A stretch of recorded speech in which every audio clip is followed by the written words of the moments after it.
Last episode, we ended it off with you all hurrying into the city for the first time because you got a letter from the professor, I think he called himself, Quincy? Quinn, yeah. Yeah, or Quinn. It was a Q name. Stating that if you wanted to meet or get the gist of what this cult is all about, then now is a better time than ever, because something is happening in the lower square of town. So you all quickly zipped on through the gates and started heading your way over the bridge. Making our way there. Making our way. Don't do it. Why? Not. Why would you do that? Loves me, she loves me not. Not untrue, but don't. Just don't do it. Irrelevant. Knock it out. We were trying to get over to the place where we were running into the city, I guess, at that point, right? As I make sure the next page is fully prepared, you can see that the two gates, the one that you just ran through, was closed, but they opened it quickly to let you out. But the main gates of the city are wide open, which is probably how a lot of things got in and out of the city when you guys weren't kind of stopping anything from going across the bridge. You can see the many flying fiends that you've dealt with are kind of around. Some are perched up on the wall kind of watching you guys, but don't really seem like they're too interested right now in fighting you. You think the town is probably full of things for them to eat every day, so the ones in the inner city probably have the pick of the litter for things to fight and hunt that aren't crazy strong heroes.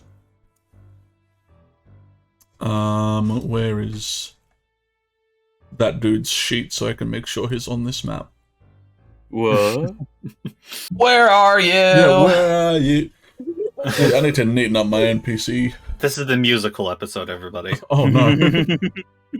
I don't know if people saw my face. I said that with no joy or happiness at all. I'm just gonna get it out there because I know it's gonna happen if I don't do it. Gotta suck all the life out of it. I know someone's gonna have fun saying it if I don't say it. So I'm gonna make sure I say it so it's not as fun. Exactly. You run in through the front gate and enter kind of the immediate marketplace of the town that seems completely ramshackled and abandoned, and things don't really even seem to hang out here anymore. You can see that there's like dried blood and like stacked up corpse fires kind of that were probably lit long ago in the first kind of stages of whatever's happening in this place. But the smell from it has long gone, as you can kind of see, kind of all held up at the next gate of the town, where you can see stairs kind of leading up to an inner city of the place, is a lot of people all kind of wearing the same outfit. Like, it's not all the same uniform. Some of it looks like clerical uniforms and like scholarly uniforms, but they all seem to be like kind of adjusted in a way to make them all seem like they're a part of a bigger picture.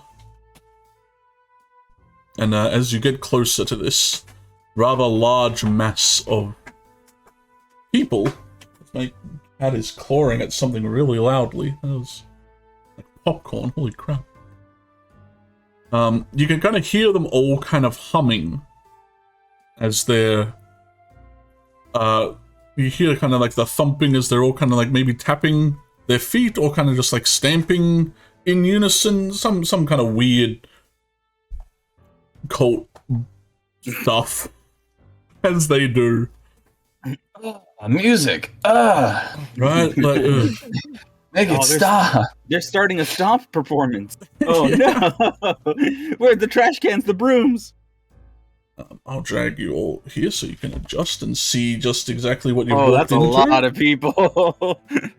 Yeah. Oh god. None of them really seem to pay you any mind, as they seem to be doing something. Some of them do look in your direction, but they seem to turn back and keep paying attention to whatever spectacle is happening in front of them all. Mm-hmm. And the only people who really stand out to you is Quinn, who you sent the message to, who seems to be standing by themselves, kind of also observing whatever's happening here. And some somewhat stoic ink-looking person on the roof, kind of just chilling. They do look a lot like Ink. Just saying, this is where we get Ink, if you like to come in now and play your character. All coincidence. I shouldn't even joke about it. Is Quinn the guy that's labeled the professor? Yeah. I'll change his name, because you do know he gave you his name. I mean... Professor? Professor? Hello, Professor. I'm 42. I'm 42, Professor. Yes, you got it. Shout out to that old animation. And Quinn does shoot you all a look, but doesn't really do any gestures to invite you over or anything. They simply turn back to watch whatever this other, more prominent figure of this, moon cult seems to be doing. You see them kind of... They're muttering something about veneration and duty to the cause, as you see one of the many of these people kind of hoisted up on some kind of wooden platform. They look like they've been beaten to hell, like they have no life to them as they're laying here on top of this dais. Ouch. Yeah, they're kind of just... You can barely see any movement from them, and you damn near think they're dead if you didn't know any better. But I told you they're alive, so you do know better. The only really thing that stops the kind of unison of humming is one or two of them stopping their humming to take a breath to continue this weird humming. What do you all do as you approach this weird scene? Can I ask a couple questions about what we're seeing? Absolutely. So, the Scion Prophet, are they speaking right now? They are, but it's kind of like a bit distant and kind of muddled by the humming. But they seem... well, I guess give me a insight to see if you can get the kind of mood of this meeting that they're having. You damn near think they hate this guy. They're like, this dude is... They hate this man. They put him on the block. The prophet specifically. Yeah, no, the prophet has put this man on the block. Oh, got it.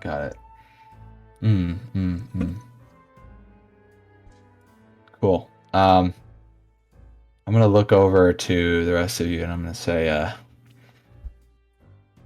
so do we want to go around? Maybe climb the wall or hold on.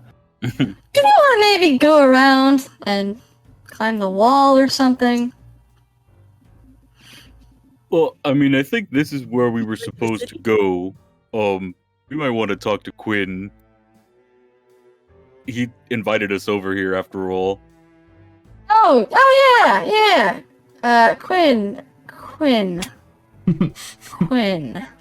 He's right there. Walk towards The Quinn. dude in the blue by the tree? This guy right here! Oh, okay. I'll walk up with you. Is this what you wanted us to see? They kind of turn towards you all as you make your way over. They look back at whatever's happening here as you ask if this is what you wanted us to see, and he kind of gives you a shrug as he looks a little confused. I'm not sure if I wanted you to see anything. You Merely meeting the neighbors. But didn't you send us a message to come? Nods. Wait a minute. Did you send the message? Comment? Well, no, Adelaide's. Penny sent the message, and we got a Oh response. yeah. Are we safe here? This feels like as mean- soon as they're done with that. I don't know. I feel like if we, it doesn't feel great, but I think that if we were in danger, we would have probably known it by it now. He nods. They are venerating one of their knights. Wait. Venerating. He nods. So this is a good thing. The guy all bloodied up over there. He kind of cocks his head a little. For them, it's a good thing. They seek it. So what's the end result of this veneration? Does he just, do they, No. take him out? What is it? Scratch a neck? The audience Yeah, neck? it's like pretend my finger is a knife. It's like death. So if I was like, hey, that means I'm gonna murder you in cold blood. Can you It's a make little- your finger a knife? Okay, comment. Now's not the time. Okay. What? He looks up to Ra's mind is a whirl with ideas like, oh, that could be a Dude, spell. Holy the shit. new fire genasi. Like, you could cast Flame Blade, I'm pretty sure. So you could. The new fire genasi? Yeah, they In the updated a new- lot in of the the new old book. races. I know, you gotta check out Davi's video about it. That's how I learned. What? Apparently In they could what? cast Flame Blade. In the new, what's it called? The new monsters thing. Yeah, I forgot Monsters what of it's the called. Multiverse or Monsters, whatever. yeah, something like that. They like It's like a re-updated fire all the loop. races to fit their new ideals. Mm-hmm. I'm out of the loop and I'm embarrassed. I think a lot of I think even Furbolgs are jimmied up I a think- little. I think. I think furbolgs are relatively the same. Yeah. Maybe like one thing changed, but that's really it. If you don't want to change to the new stuff, I ain't gonna force none of you to change to the new stuff. Mm. But he, Quinn, looks up to the to Big Blue, and kind of remarks as he looks at it. How much do you know about it? Because that might I make look- explaining this a little easier. I look towards Adelaide. Well, we know it's an egg. And we know that it's the thing that's been feeding off everyone's essences. He nods, somewhat relieved that you know. These men and women seek to feed it. They prowl the streets and murder and kill everything that might feed it, even themselves at the end of the day. That man, he kind of points to the one up on the dais, his body is forfeit. It's done. It's cannot go on. But their mind is still willing. So they turn them into beasts to hunt longer than their body was meant to. I really feel like we shouldn't be here. They would never turn battle on a day like this. You're relatively safe when you're around here and near where their base is. He kind of points off to the west. There's a place What? you'll see a lot of them hanging around the front of the place. What's special about today? He kind of points at the person. It's a veneration day. Though if you do wander anywhere else in the city and find them, they will try to get your essence. But I thought people wouldn't turn into beasts or monsters if they had a goal But if their goal is to turn into a monster,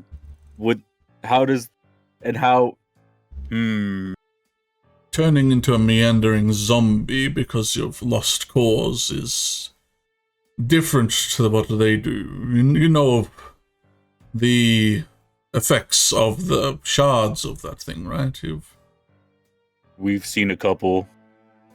They will, once this is done, place a rather sizable chunk of shard or moon or eggshell, he kind of gestures it out of the way, into him, so he becomes, well, a beast.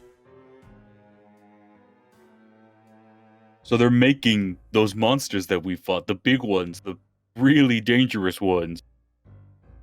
Depends what you mean. If you mean the fiends that are wandering around, they're simply conjuring them. I meant like the big Valkyrie we fought. He nods. That one was not one of their kin or their brethren, but it was a similar case. Sometimes as a punishment as well, they turn enemies into beasts to stop them from having their purposes fulfilled. Yeah, Quinn, I don't think you're doing a good job selling that the whole we're not about to die thing, and I really think we should not be here. Like, let's leave for a bit. Before we do that, are you an adept combatant, Quinn? He kind of cocks his head a little. I'm versed in the arcane, but I can defend myself, Really, I assure you.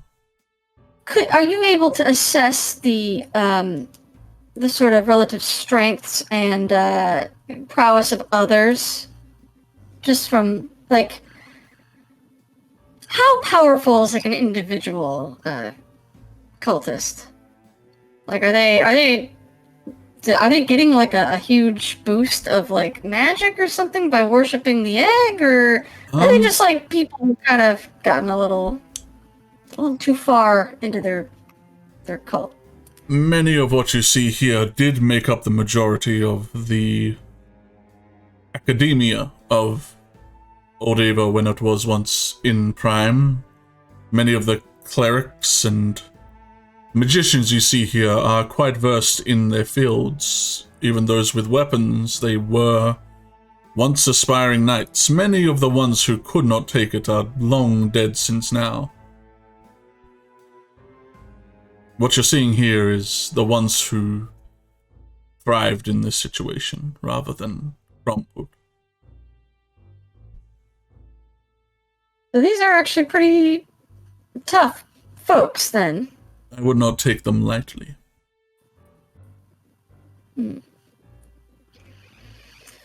Cool. Silas, I'm with you. Let's get the hell out of here. Yep, let's leave. Guys, I don't think we can do that. We can't let him bring another one out. We can't let them make more. If you try to stop them, then you will get the fight you fear. Yeah, kind of. I agree, but also it's good to know when to like not just openly attack an enemy, because one, we're very much outnumbered. Two, And by the way, I'm saying this low. I'm not like broadcasting this to everybody.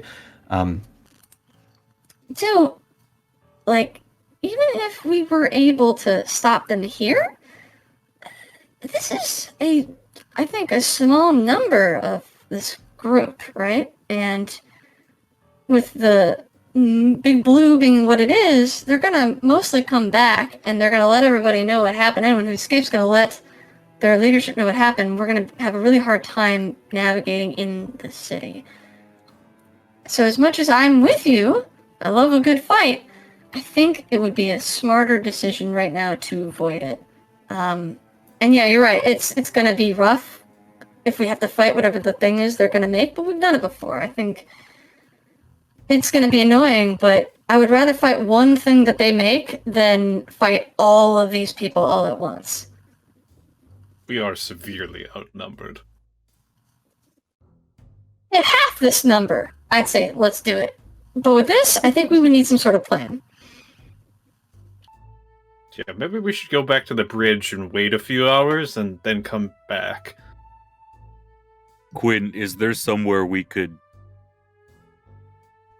wait with you? If you want to talk more, I can come with you to an area that might not unnerve you as much. You don't have a base here? He shakes his head. You cannot stay in one area for too long around here. The creatures will find you and hunt you down. How have they been getting around these people if there's creatures everywhere? I thought the city was dangerous, but we see a lot of people just... Again, many of the fiends are summoned by these folk. They're the reason why the city's dangerous. He nods. I'm just gonna... Yep. Let's... Yeah. Yeah. Robin? We'll have to come back. Mm-hmm. I mean, like, Adelaide, you're literally standing in a puddle of blood.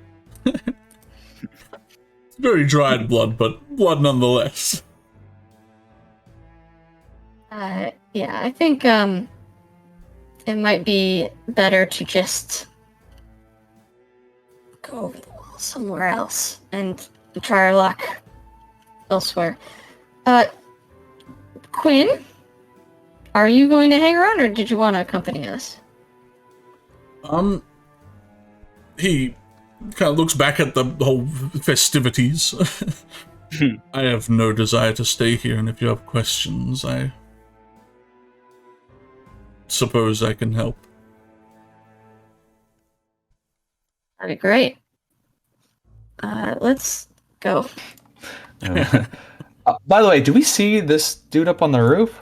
He doesn't seem... He seems to be watching you guys a bit more than whatever's going on. As if you guys are probably way more interesting than whatever's happening with old mate on the stick. Us?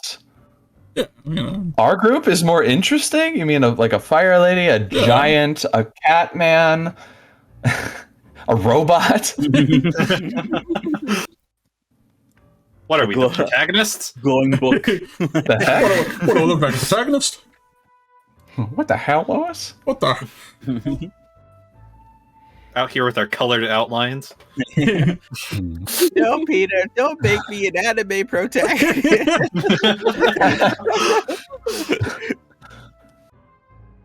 Well, we're back out. Yeah, you guys wander back out. Quinn goes over and takes a seat at the edge of the bridge, kind of looking down into the water. That was before. He's just chilling. Let me zoom in. I want to be not so close to Silas, but not in the water. If you hold Alt, you can free grid it. Free yourself from the grid. You won't snap. So that bridge leads straight to this gate, and there's no way to get like around the wall. Is it like just a sheer drop into the water? From around here, it is, but like if you go to the like if you head south right now along the wall, eventually you will come to the dock where the where the pirate ship is. If you go around the other side, it just looks like hazardous rocky area. That's super interesting to me, and it's a shame Viridian isn't here to figure out what's going on there. I, as a suggestion, Ra will say, Why don't we do one of your water walking spells, Comet? And we could walk over to the side, and we could use climbing gear. I know, Silas, you could probably climb up the side, maybe affix a rope I could or just something. climb people over. Or that, yeah. And that way we could avoid that whole mess and just sneak into the city. How's that for a plan? What do people think? Way better than the front door. I wholeheartedly agree.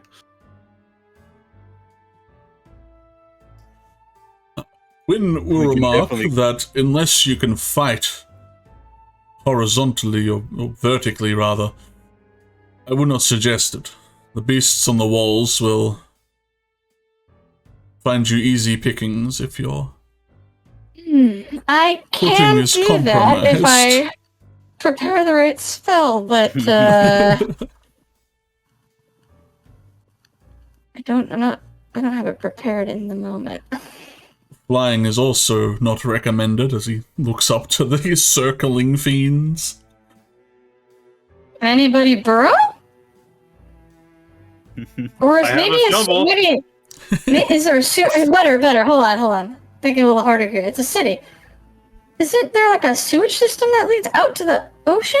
Like maybe we could find that, bust open the gate, and just go up through the sewers. It's not the most luxurious entrance, but I don't think any of the cult members would be necessarily spending their times down there since they have the whole city to themselves. Mm-hmm. Does this city And have how a long well? do those how long do those ceremonies tend to last? You will hear when it finishes. Hmm. Okay, but how long is that usually? Probably when we finish this scene.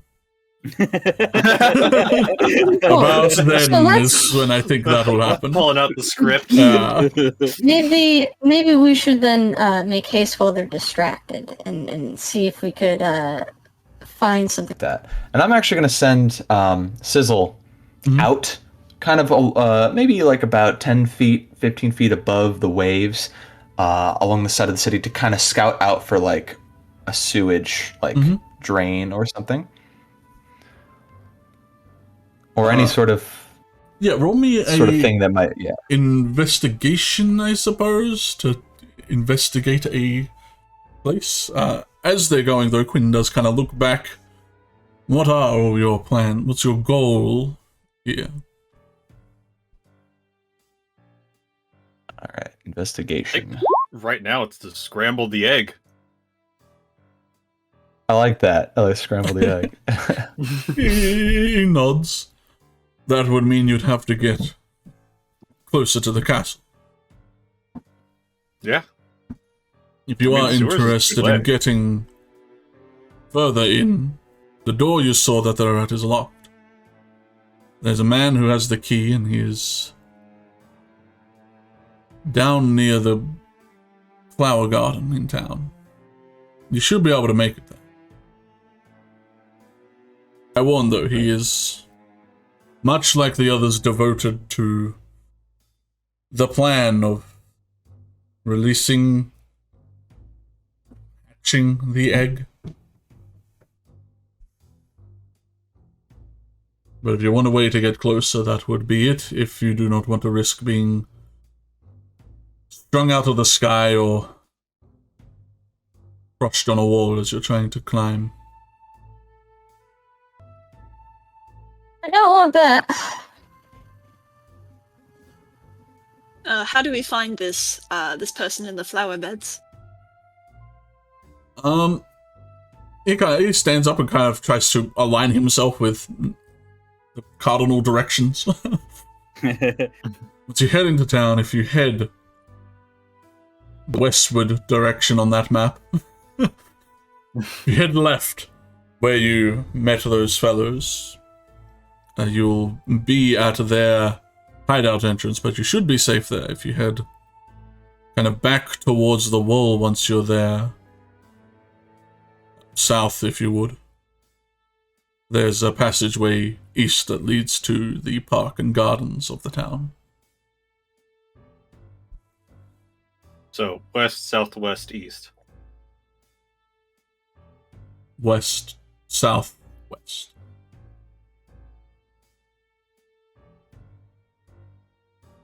All right. There's another gate wait for- near the others, but that leads to the prison and asylum that they have taken over. Well, they've taken over most things, but that's their main residence. I guess we'll just wait for Sizzle to get back. Pick which way we want to go. Sizzle, swooping down near the docks, does see the large ship, kind of just flowing on the waves as it's somewhat docked. It's kind of like anchored out, be a good 50 to 100 feet out from the dock, just for precaution, you assume, from whatever's going on in the city. But with 13, you do see a relatively large sewer entrance, kind of in like the wall near the dock. Looks like the sewerage place of this place is rather large. Okay. So you think if you were able to find an entrance somewhere else into the city, you'd be able to get down in there, though what's down in there, you're not sure. But, you know what's above ground, so... Yeah, I think knowing how many surprises there have been when we've gone underground, I wouldn't be surprised if there are like mutated rats or even just like more of those like bat fiends crawling around. But I'll report that back to everybody, and I'll say, If you think your contact is trustworthy, Quinn, then I am okay with following that lead, but there is a sewer entrance, so if all else fails, we do have that as a fallback. And does sneaking to the flower gardens require going through the main gate back to where we just were? He nods. Though you should not find any trouble on your way there. The main square might be empty if you wait long enough, and I'm sure many of their members will head back to their building. And there they shouldn't attack you. They are rather docile around their own encampment. Stray any further, then they will probably fight you. Or if you run into any of the fiends, then obviously they will attack. when So after the ceremony would be the best time? He kind of meanders back and forth a little. They are distracted with the ceremony. I think either way you'd be fine. They wouldn't stop you walking through. By the way, Quinn, I've another two questions for you. First, did you notice that kind of strange person on the roof where we were? He nods. Is that a is that a friendly or an enemy? Who is that? Do you know? He arrived with the boat. I assume he's a scout. Okay. It's probably a pirate. And then my last question for you, for now anyway. You're giving us a lot of help. What's in it for you? Why are you helping us? He kind of stares into the waves below. Kind of raises his shoulders. Not exactly aligned with the cultists and their views, but our end goal is rather similar. I want that thing to hatch. I'm not going to stop it, but I'm not going to do anything to help it. Why not? I see no need to. Why do you want it to hatch? Curiosity. That's not a good reason. It's my reason. Yeah. You need a better one. I don't think he needs any real reason, since he's not actually actively doing anything, as he said. If he was aligned with the cultists, but then like doing stuff for them, and that was his reason, then yeah, I would agree. But if you're not actually helping them, and you're just watching, kind of not that different than a lot of the people around here. Do not get me wrong. What? The enemy of my enemy is not my friend. But I see no need for mindless slaughterings. So that still leads me to ask, why are you helping us though? Because like I can understand you not actively getting involved, but you're giving us aid and direction, and our sort of goal is not aligned with yours necessarily. I suppose again my curiosity. Maybe I would like to see how far you can all get. It's interesting that no one's gotten this far before. And if you do die in your escapades, then, well, you're simply coming back and furthering my goal anyway. Can we have a moment, just us, without you? Just team talk on the other side of the bridge, real quick. Start walking over.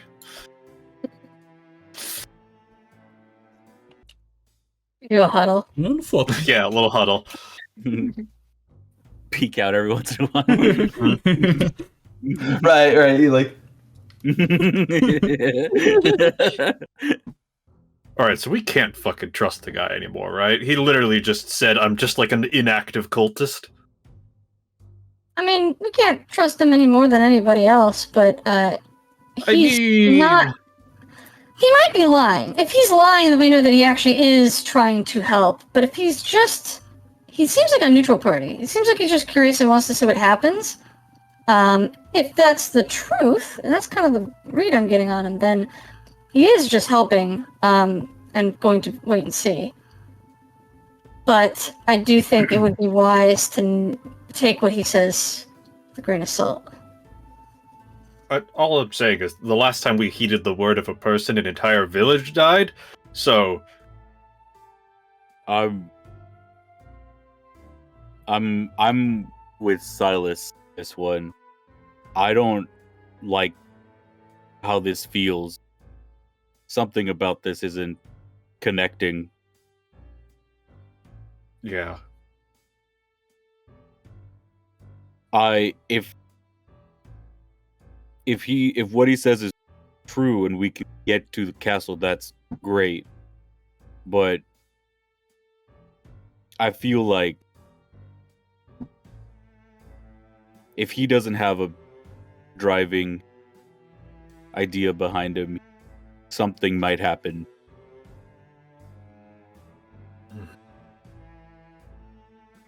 I think we should go our own path and ignore their advice. Because any of it could have been planted with misinformation to get us in trouble.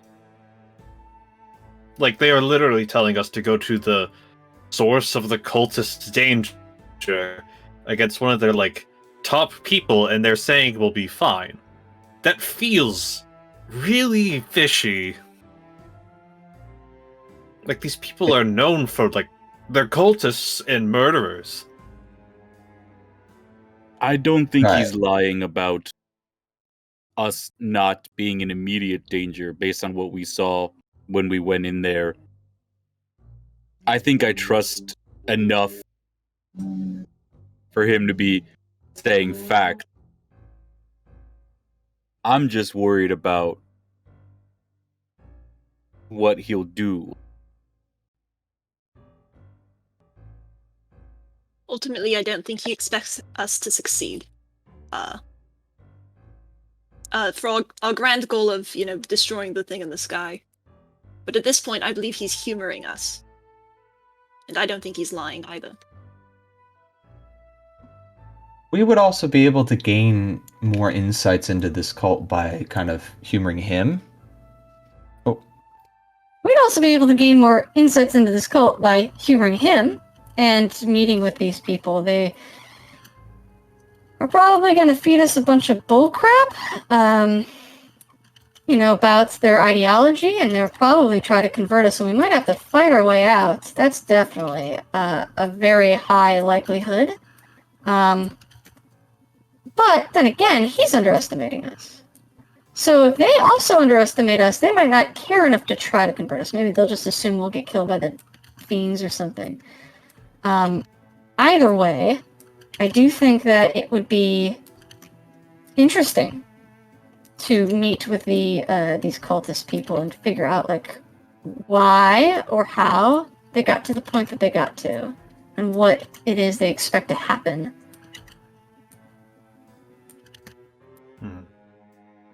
I think Quinn is telling us probably the path of least resistance here. That doesn't mean there won't be resistance, like Ra said, but I want to keep my eye on Quinn. I mean, we could probably also sneak in. We all are wearing blue.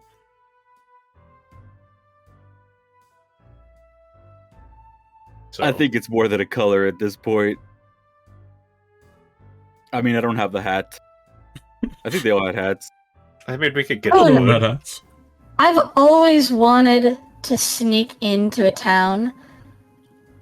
From experience, every time I've tried, I failed. I don't know what it is. Maybe it's because I'm very orange. But I never succeed. I'm always found out. So if we were to sneak in, we'd have to have some very, very believable ways of disguising ourselves. And I think it would have to be more than what we have. I mean, I definitely have myself covered. I don't believe I can disguise a lot of you. I mean, I can look like one of them, but only for a little while, and also, I don't think we need to sneak in. I mean, we'll be seen for sure, but again, from what happened, it doesn't seem like they're very interested in us. The real issue that I'm worried about is, I know we had to step away from there, but if they're turning people into those things, the only thing we can do is defeat those things, and that only helps them. We can try to make the place a little safer, but that's just gonna feed the egg a little more. Well, it only helps them if we don't... The essences that we take aren't going to the egg, right? The egg is siphoning off every time somebody gets brought back, right? The essences that we collected are not being brought back. Which means that... From what the elk god said, that doesn't matter. We can be holding the essences, but that thing eats part of it whether or not it's here. He said that we have fed it for ourselves. And we're here right now. Yeah, but didn't he mean that we fed it because we were dying? That's right, but our essences are still here with us. So the essence doesn't need to go up to him for him to eat them. But it's not eating them whole, it's siphoning off energy. Right. I'm still trying to figure it out. This is very complex, Comment. I kind of would almost... We could just knock them out. We don't have to kill them. Well, I believe the end result would be the same. The cultists are making these beasts so they themselves can hunt them. Right. So whether we defeat the beasts or whether they do, nothing will change. The only thing we could really... If we were to knock them out, we would have to put them somewhere, and then we'd have to make sure that they don't... And that we don't have a place for that. And also, there are people in there. We just saw what happened when we cleared out the contamination that was in somebody. So we can't just lock them up. And if we bring them back, that's great. But it's still feeding the thing. Maybe we should just try to keep our battles to a minimum and run if we get into trouble. We gotta find a way to stop the cult. Mhm. See, Silas, right now, you're thinking like a pirate. This is exactly what you do when the heat's too hot, and you gotta get the heck out of the bay, right? When you're like a fugitive, which we kind of are, because the reigning authority are these cultists, right? We gotta be able to dodge battles, and I agree with that whole premise. However, we are also in a precarious position because we stick out. So either we figure out a way to sneak in undetected, either because we blend right in, or because we're, I don't know, invisible, or because we're just going in unseen, maybe in the cover of the night. We gotta do that. Or we are going to have to fight. Because even though they're placated right now, they're docile, these cultists know enough about the egg that by killing and it resurrecting, it feeds the egg, right? So they know that getting into battles or getting into fights, violence, right? That's what it would need. I can't believe I'm saying this, but I agree with Silas. We shouldn't fight. We need to be as stealthy as we possibly can. So, here's what I can offer. And she pulls out her little tattered spell book, which now if anyone had ever been paying attention to it, there's some a lot of the torn stuff has been mended. And if anyone asks, Adelaide's father was kind enough to mend some of the stuff together so that it doesn't like fall apart. So it's looking a lot better. It's still dirty and salt crusted and all that, but it's otherwise looking a little bit better. And Ra says, I can provide certain spells to protect us in a variety of ways. I can give somebody the ability to leap very far. I can give us all a cushion if we all, for some reason, are falling and would be in trouble from that. I can make us fall at a slower rate. So we can use that strategically if we wanted to jump like from the top of the wall down to the bottom in one go. I can make sure that we don't get hurt and we can just go. I've also got things like... I have to double check on this one. I believe Longstrider's touch. Yeah, I could do Longstrider on people to give them a boost to speed so we could outrun things for whoever needed it. I can also... Is that on myself? Yeah, that one's on myself. I can't do that one.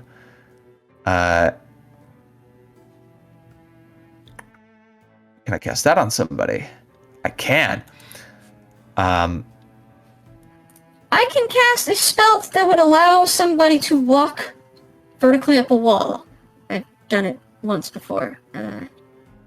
Anyone I give that to... I mean, I can only do it to one person at a time, unless I'm mistaken. Yes, only one person at a time, but that's a very good way of kind of overcoming some obstacles. And the last thing I have, and this is a bit special, I've been working on this one. And she pulls out a doubloon, like a gold coin. She says,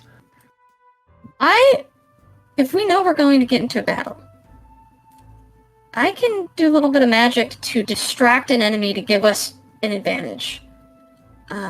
We could strike much more quickly and surprise the enemy using a little tricky spell that I've come up with.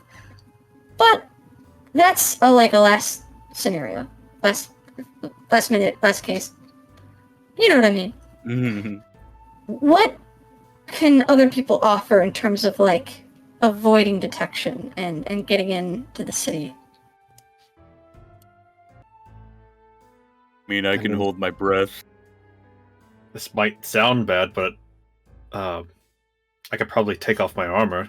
That'll make me more quiet.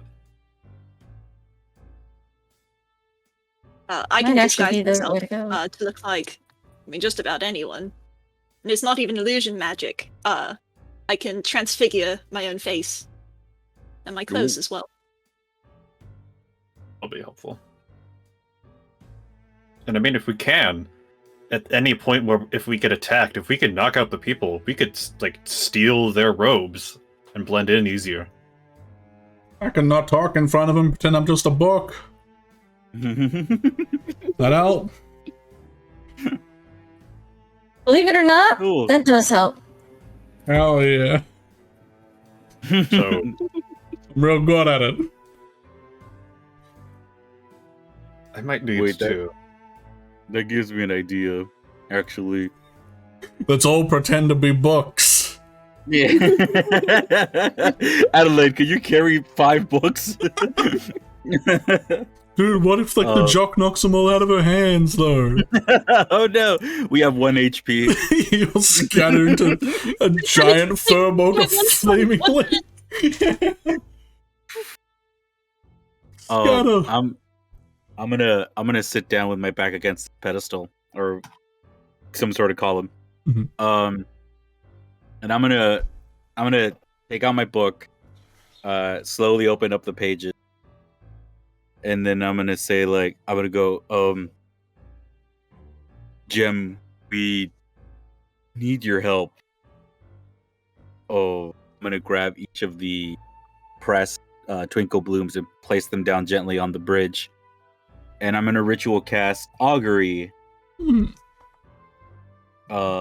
Ask, do we trust Quinn? Follow the path he's given us.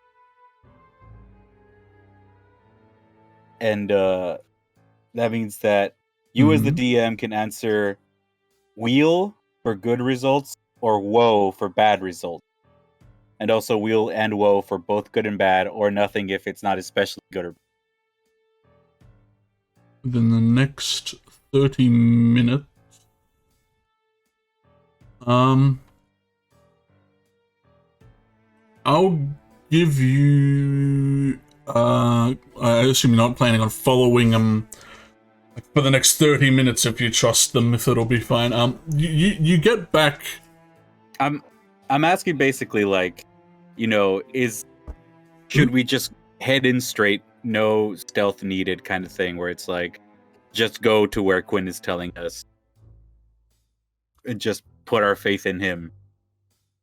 I will say it's definitely wheel and woe, but it does lean towards wheel. Okay. Big wheel, little woe. All Yeah. right. It's my rapper name, Lil Woe. Little woe. Oh my god. So good.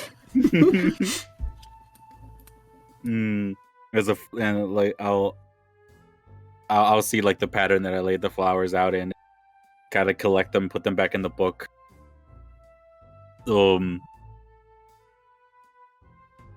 Hey guy, I think I don't think sneaking in is something we need to do. Plus, I know I wouldn't be able to last that long in not my body. Like halfway through taking off my armor. Oh, okay. So, Comet, are you saying you're willing to trust the word of Quinn?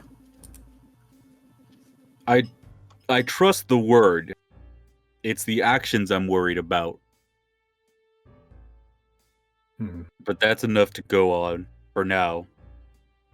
I'll help Silas put on the rest of his armor. So Thank I you. think either way we need to head in. Let's just try to move quickly. How about that? I'll be right behind you. and then like 20 feet after. As you definitely felt I'll keep up with you. You felt the warmth of like an embrace from behind as you were casting the spell, and there definitely is like a concerned feeling from it, but they seem to just like you trust the word. It's sketch what they're up to, but you know, at this point, what's new? What's not sketchy? Before we head in, can I cast Alter Self to just look like Quinn? Absolutely, you can. Hang on. I like to think that in the process of casting Alter Self, you do like a magical girl transformation real quick, and then you look like a completely different person. Oh no. The beam of light. Rainbow Star Slide.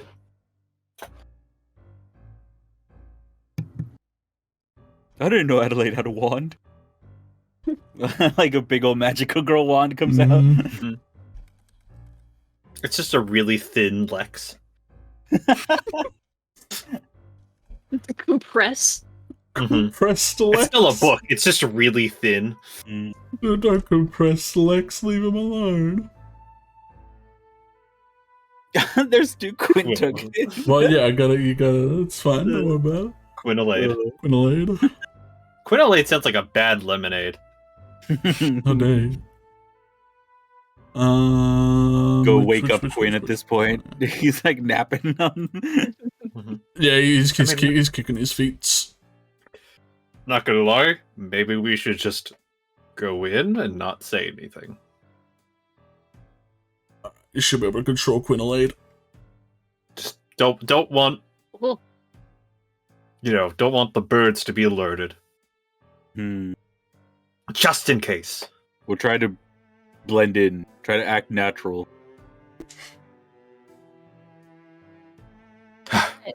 Bend my knees a little. Here we go. Try to act like a just like leave Quinn to his sitting. Yeah. Start walking. Did Quinn want to come with us, or was Quinn just sort of like giving us some pointers and not? You have no idea. And we'll never know. I mean, wait. I know we don't. I know Quinn has stated where his allegiances are, but he is also a powerful spellcaster. Do we want to? I mean, we don't know that, but This is just Graham 2, and we already dealt with Graham 1. Graham's fine. I like Graham.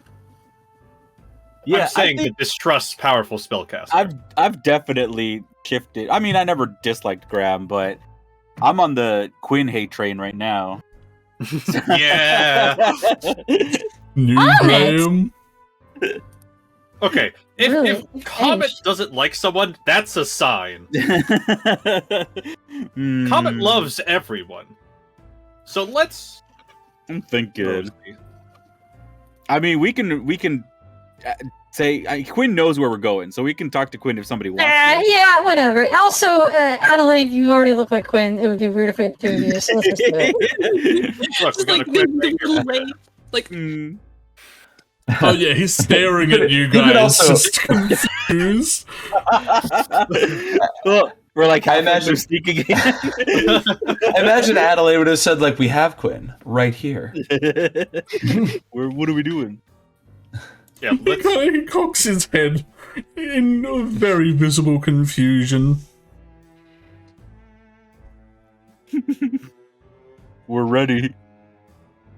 I mean, when I cast Alter Self, I can literally change my appearance anytime while I have concentration for the hour. So, like, while he's looking confused, Adelaide just, like, turns back into Adelaide and then back into Quinn. Jeez. Like, that makes it less confusing. As you're shifting and mind-freaking him right now, you hear in your brain, in a way you can tell, you're an academic, you can tell this is just a message spell.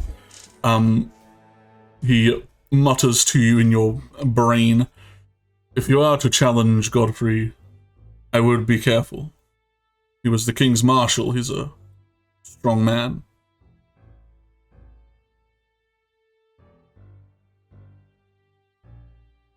Who hears this? Or is it just all of us? I think it's only Adelaide, yeah. It's just taunting him. Yeah, kind of. Well, we'll all be on our guard then.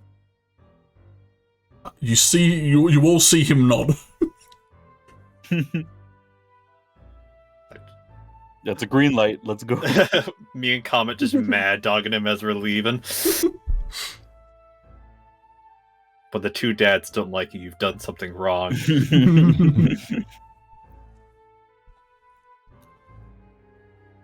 Don't talk to him. He's a bad influence.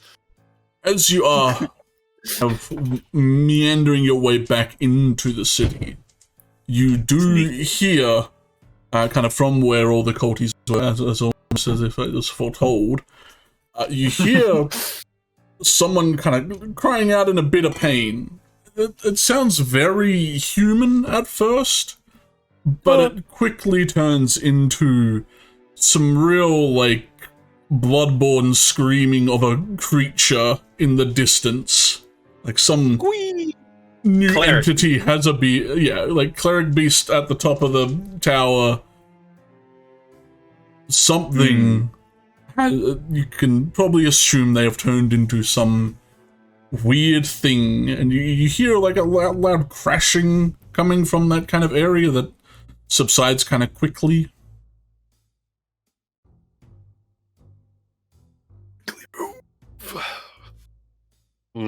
Yeah, we keep moving. Trying to avoid. Yeah, just mild shuffle jog. Speed walking. We're speed walking through the town. Yeah, the shog. Mm-hmm. Let me get to the town. Comet, keep your flower sense on a 360.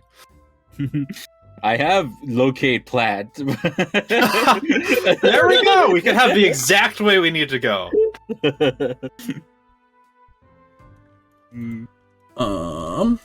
me get rid of old Quinn from that page. Put Quinalade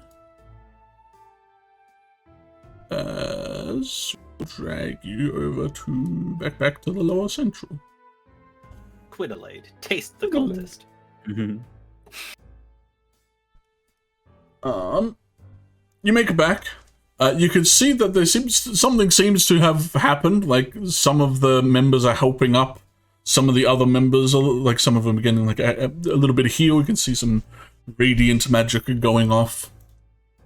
And you think the crashing was whatever the thing was, kind of getting out of dodge. Ooh. So wait, is like the gate still fine, or the gate there is that's still chilling. Come on. Well, they're all which way did Quinn say? This way. Okay. Which one's right? Which one's left? All right, let's go. Anyone in your way, they do kind of like look at you and kind of give you an up and down, but they get out of your way. As many of the ones immediately near you kind of watch you as you walk until you're out of sight of the amount they can turn their head. Ra is like, are any of them still dancing, or? No, the humming and kind of like tapping of their feet that they were doing has all stopped.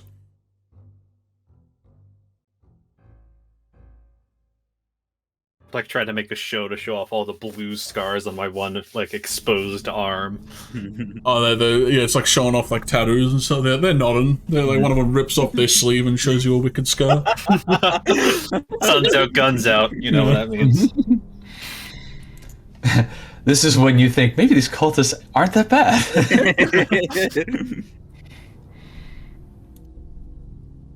I feel pretty safe. Definitely. Let me copy you all into the next bit. I should really just pre-set up the areas to have you guys at the entrance, right? It's like, I bet, you know what? I bet they're gonna walk into this area. I should just Yeah, put right, them like- there. You should be walking into these areas. I don't know why I don't just put you there. You don't know. We might not. Sure, you could. You could just. You don't know. Leave the entire area. We could just be like, you know what, guys? Let's go retire on that beach we found. You know, this blue moon, not happening.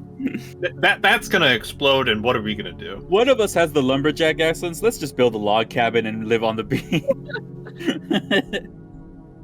It should be changed that the lumberjack essence also gives you like carpentry skill. Proficiency. Proficient in carpentry. Proficiency in tools. woodworking tools. Yeah. Just fucking 20 seconds later, build a chair and break it over someone's back. That should be the weapon attunement for it. Is you can summon chairs to Summon on people's chairs. backs. All right. Oh, to jeez. the top right is where you're all hanging out. I do not like how this is looking. Let me get. I love how the bird is leading. The birds. No. Oh no, get over here.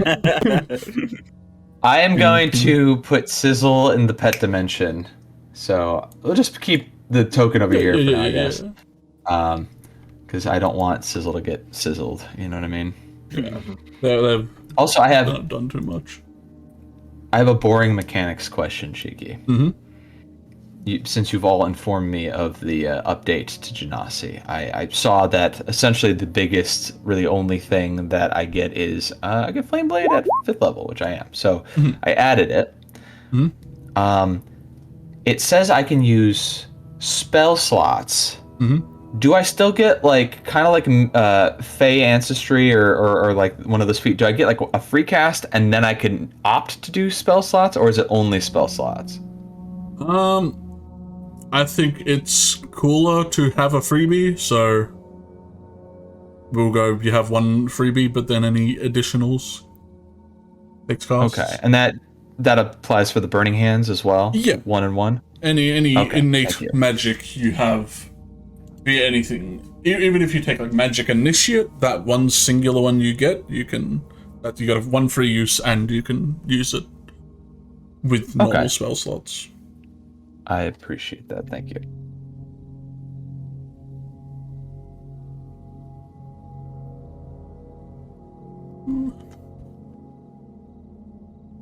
You walk along the wall. It's a rather high wall, but you can see a building, which you assume is the Cyan Moon Cold hideout. Kind of is stretched along the length of the wall. Kind of, you think there might be an upper door that would lead to the upper part of the wall, and some other entrance to the other side. You think if you were to wade your way through their hideout somehow, you would also get a way to the inner city.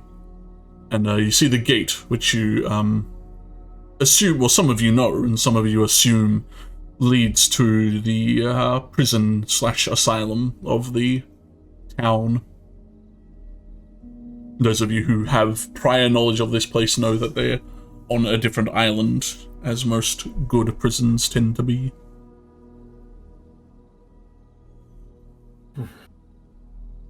Well, Adelaide, I think you should go first and kind of be the face. You mean Quinn will be the face? Yeah, Quinn, right? Yes, Quinn.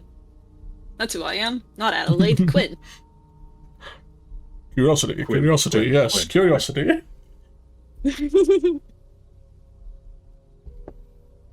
Then I'll just start walking forward, I guess. Yeah, as you wander forward, you do hear them kind of talking about basically the event, kind of talking about the person who it was, and kind of that some are a bit jealous, some of them are happy for them, but that kind of hushes down once you and all your friends start approaching, as they all kind of stop to watch whatever you're up to.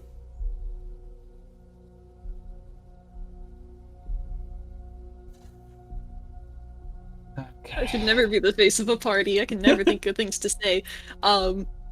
Just don't say anything. Yeah. We're just walking. Just walking. I'll take lead. Start swaggering up.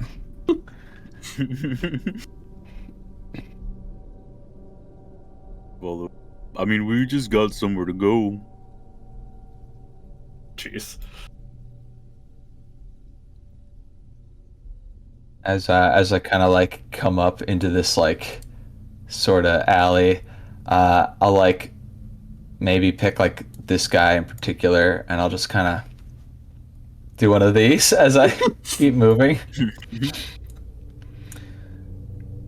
Absolutely none of them really make any moves to stop you. You could tell, kind of walking past these people, that a lot of them seem to make up the bulk of like the old avian people. A lot of them are just those pale, kind of sweaty, greasy-haired people that you've come accustomed to seeing in this area.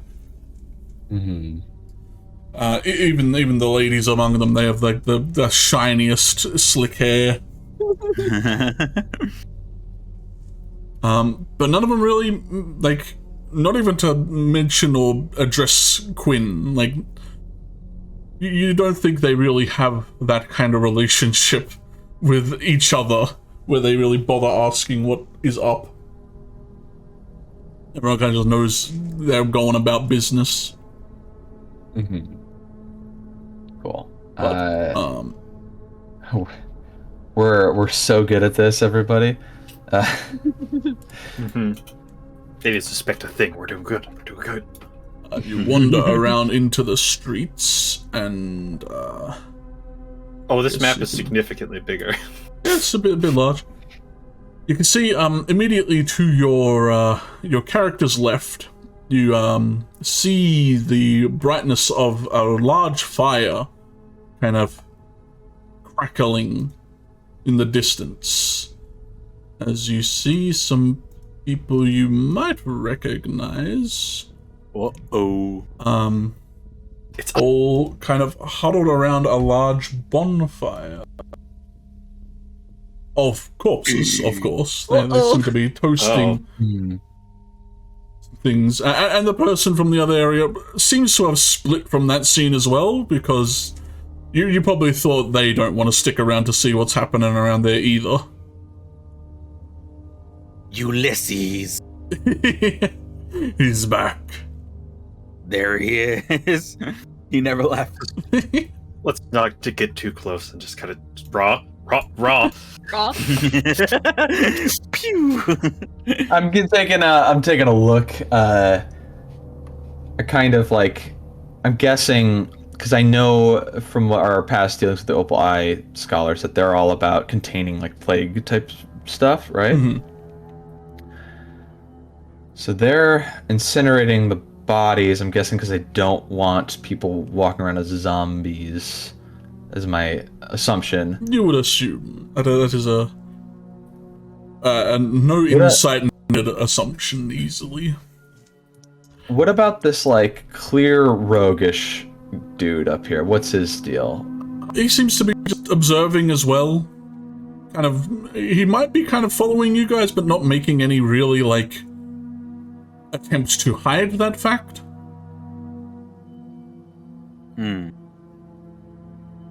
All right.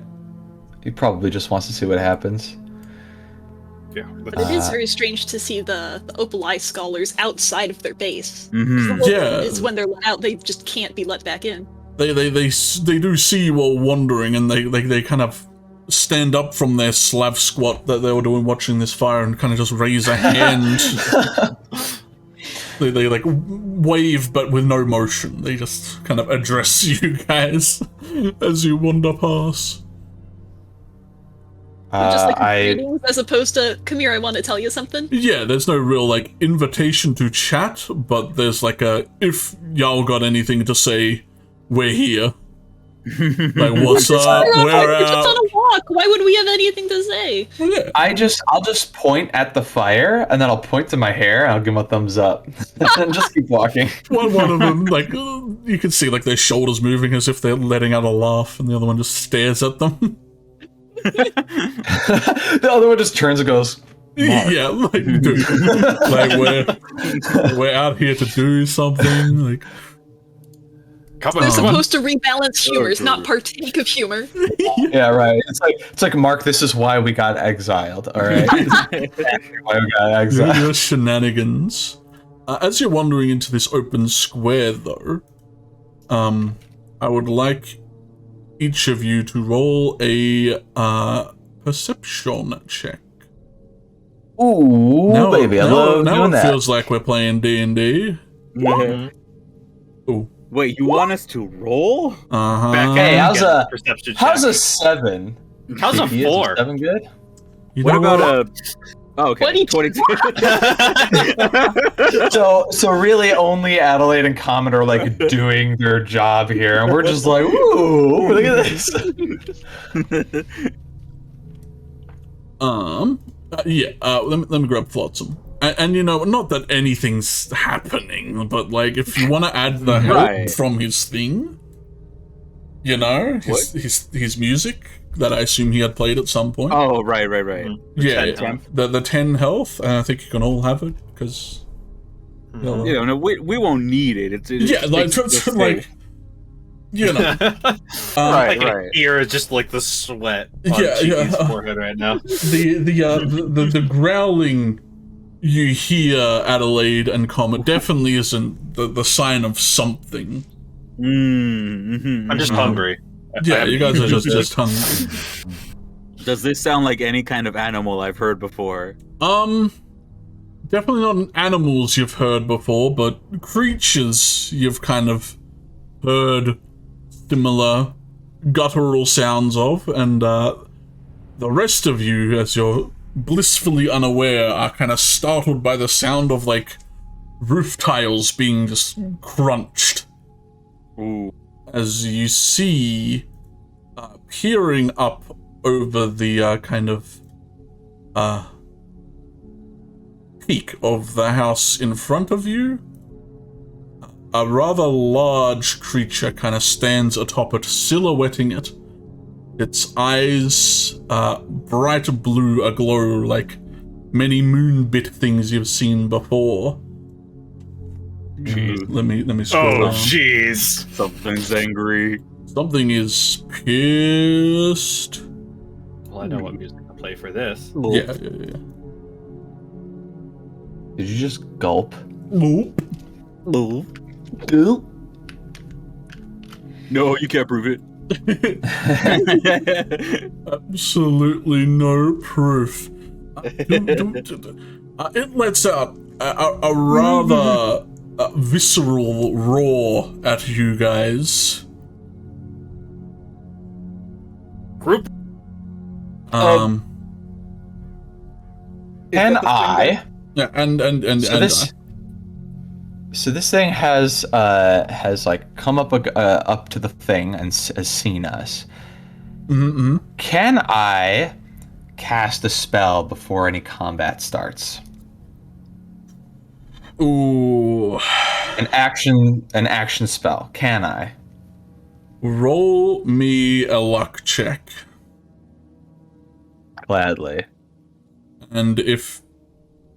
How far up is like the Antumbra battle music in a music thing? It's pretty close. Oh! Yo. Oh, nice. yeah. Yo. I'll allow it.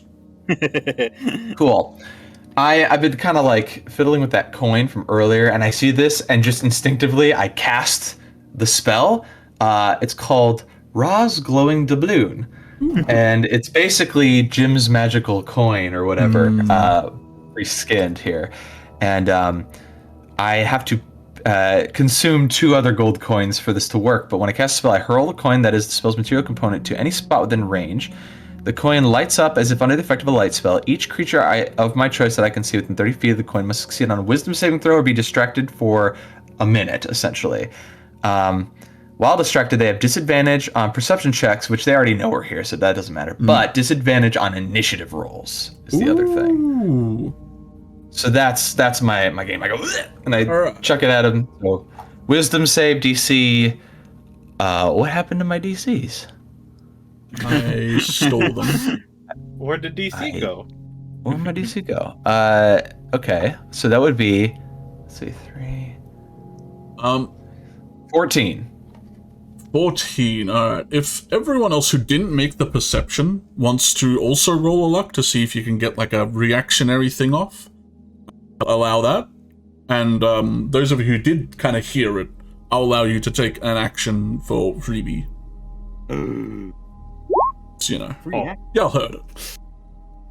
And it would feel unfair.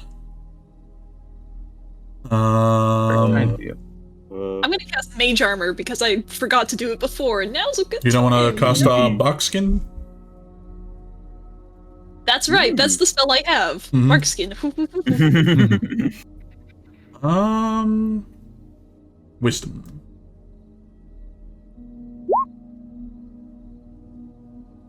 I'm gonna cast Kill Monstrosity. Do you have that? No. Did they let you have that? Dude! You have that? Yeah, so it like roars, like the light bursts in its eyes and it kind of like flinches. It will roll disadvantage on its initiative. I'm going to reactionarily cast Bless on Silas, Adelaide, and Raw. Nice. Hell yeah. Now, you will encounter many moonbit monstrosities. Well, not many, but like, these look like they're gonna be a rather large staple of this area, but let's roll to see what its variance is. Oh? To see how this one's built different. I don't like that.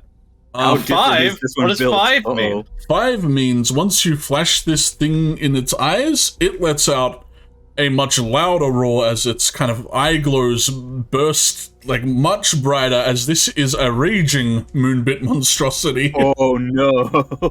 Insta rage. Don't even have to get it halfway down. No, it is pissed.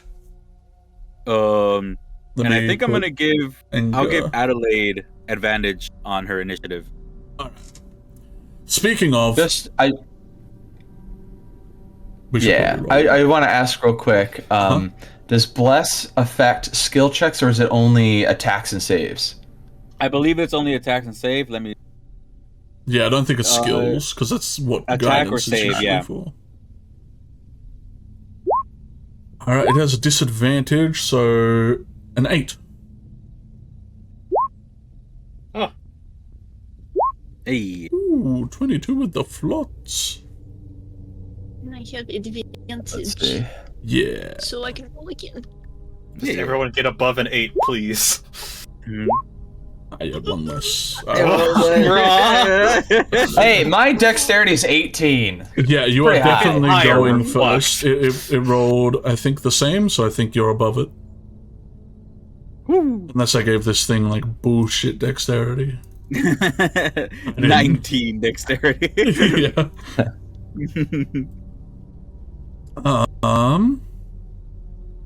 Damn, Flotsam. You're really out here just rolling crazy? Let me turn on the battle music. Alright, this thing rolls. It looks like it's getting ready to launch itself off this roof and into you guys. What's Flotsam gonna do about that? Get him, Flotsam. Get him! Take his shoes! Go, Flotsam! I choose you! Can I just quickly shout out, because everyone had an action, but I didn't roll high enough for an action, just to shout, RUN! Flee! Run at it? Yes, I will.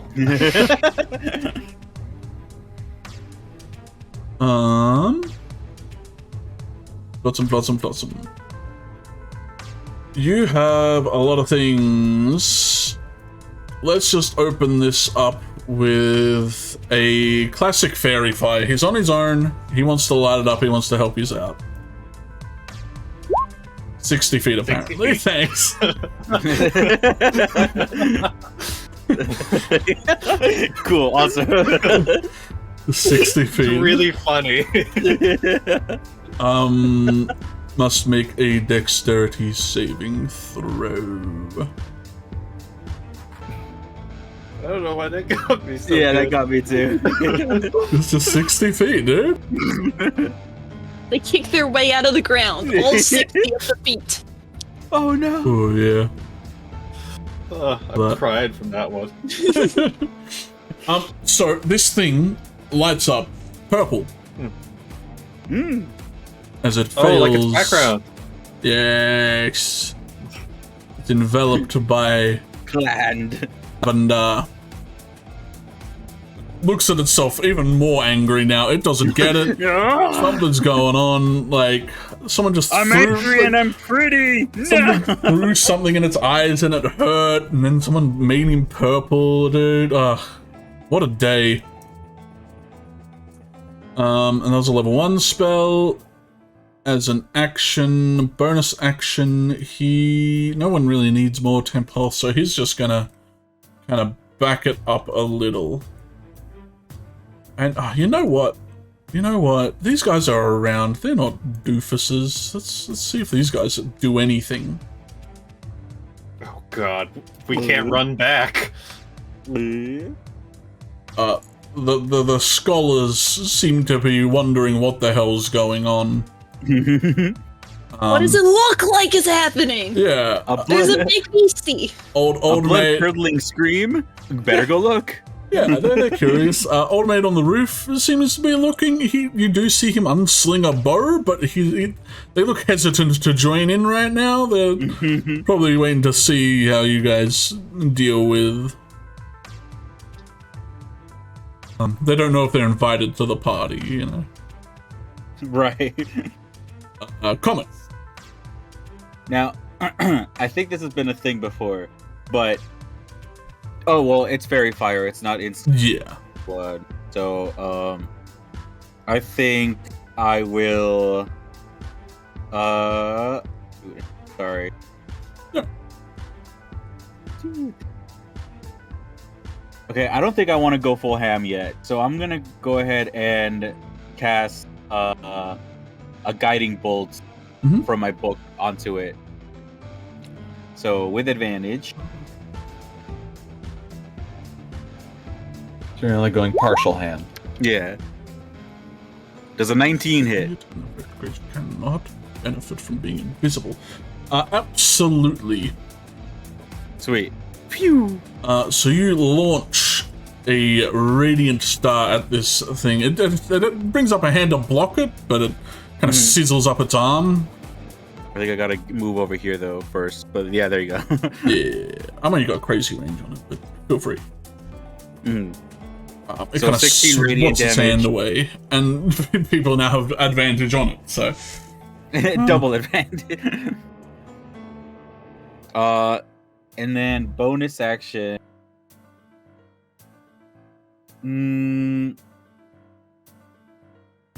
Yeah, I think I'm gonna bonus action. I'm gonna cast Sanctuary on probably Flotsam since he just. all right. And that's my turn. Is Sanctuary a touch spell? No, it's No. 30 feet. Alright, you're good.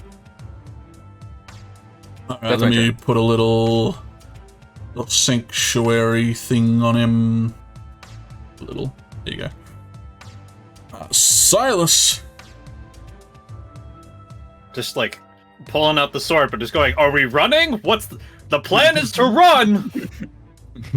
I'm going towards the alley. I don't know if there's more. If there's more, we either back out or run away. But actually, no. If there's more, we're gonna have to fight.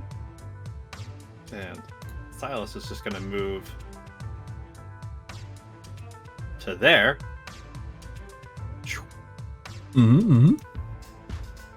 And just if it comes down the roof and it gets into melee, he'll swipe. But he's just looking at his friends, telling them to get the hell over here. Also, just scouting ahead what's around. Yeah, I'll allow you to see. You can see the, let me back up there and move the turn order. Not even popping a rage yet.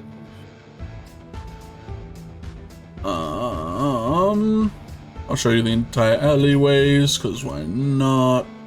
You can see there doesn't seem to be much other than, the exit to the left. We have our way out! Let's keep moving! And then, yeah, I'm gonna wait here because the squishies need to catch up. That's my turn. Alright. Adelaide.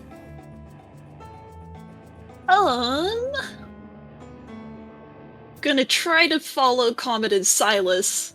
I do only have 30 feet of movement. And I'm a bit worried to get too close to Comet, because this thing looks like it wants to jump off of the roof and land wherever there are some folks.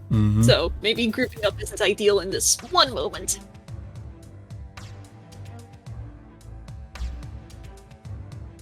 Yeah, I guess I can get there. You can get, like, side up against the wall. Yeah. Before I run, though, I'm gonna take advantage of the fact that I have advantage, and I'm gonna throw a chromatic orb. Alrighty. Haven't seen this in a while. Holy moly.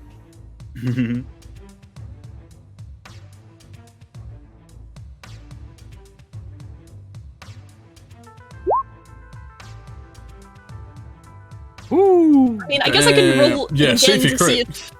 Yeah. Always check the crit. Still, 12 lightning, I assume? We're rocking? My silly little bloodborne brain is saying, it's Blood a beastie, damage? so throw fire. But basically everything we've seen up to this point has been resistant, if not immune to fire. This can be a science experiment. Yeah, I'll throw a fire chromatic orb.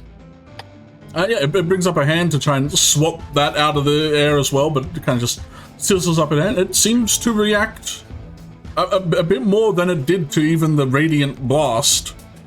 Kind of lets out an angry roar. He's like, what? Wasn't the professor? Oh, dude, he's gonna be so pissed off if he ever sees the professor.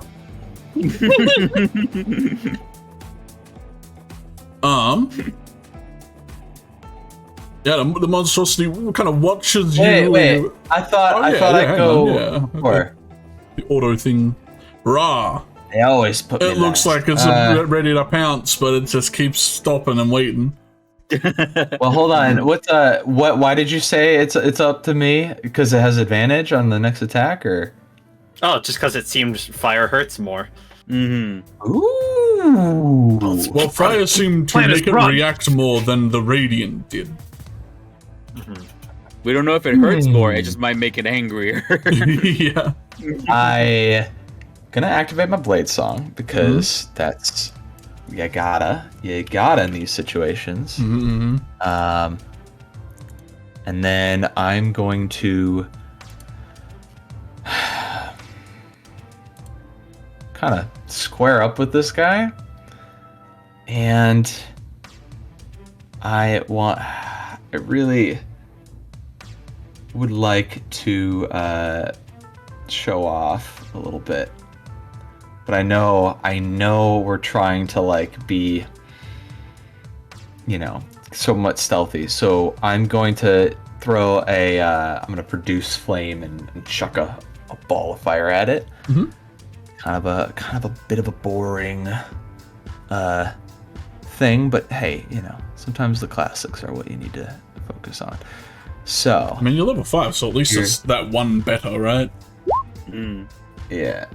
Oh, sorry. What's that +3? That's not. Bless. Oh, that's blessed. Yeah. Don't forget, those who have bless have bless. I was like, what's going on? Oh, I added that. Duh. Is bless concentration? Yeah. Is sanctuary concentration? No. No. Okay. It was. It's a did I- cleric. I didn't have advantage or anything, did I? You do. He's To lit. attack? Yeah.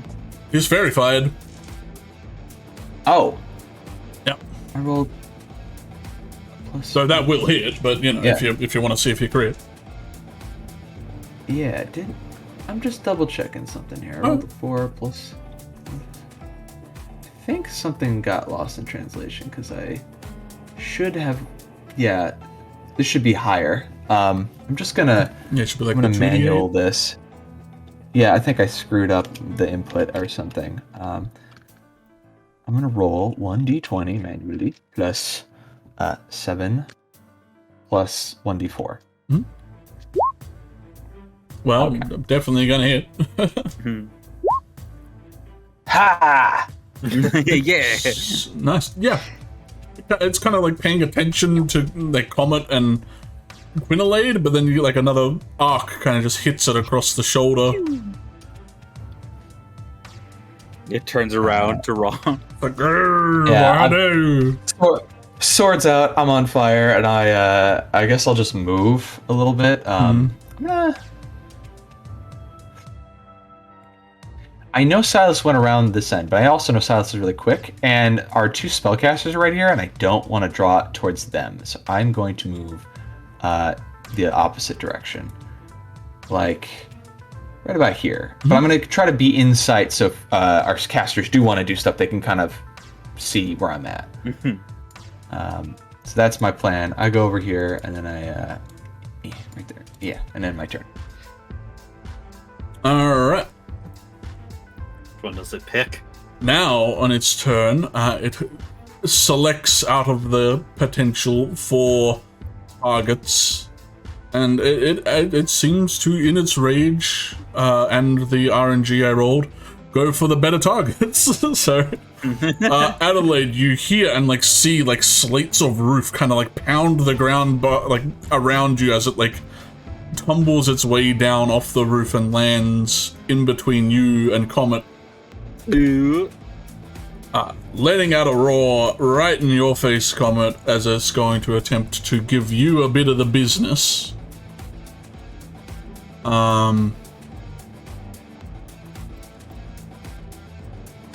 It smells like goat. It raises up its right arm, and you see its like fingertips kind of start glowing with this kind of sickly, radiant looking energy as it tries to swipe at you. What is your AC? Oh. It clangs against your shield as you see it like kind of grabbing around the edges of your shield as it pushes you back a little. The radiant kind of energy around its claws kind of bursting but not hitting you. Okay. As it's going to use its second attack to attempt to just like follow through with its punch and just kind of squish you. Oh no. This one sadly will get you, but it wasn't. It wasn't the good one. If you had to pick one to be hit by, this is the one you want to be hit by. Alright. You take 14 points of bludgeoning damage as it kind of like lets go and then just like punches your shield, and it kind of like buckles your arm in a weird way. As it is going to kind of just backswing and try and just smush Adelaide against the wall. You have 60. Does it have advantage to hit you, Adelaide? Please? If it had advantage, I can't do. No, if it had advantage, it would have crit you, but it rolled 11, so it just, like, backhands, like, the corner off of this building. Does Rage give you any bonuses to hit? I think it's just +2 damage. No, it's just damage. Well, well, yeah, but you did take 2 more damage then, Comet. But to factor that into its thing. I mean, it also depends on what level it is. Yeah, I'm just, yeah. I'll figure that out next time.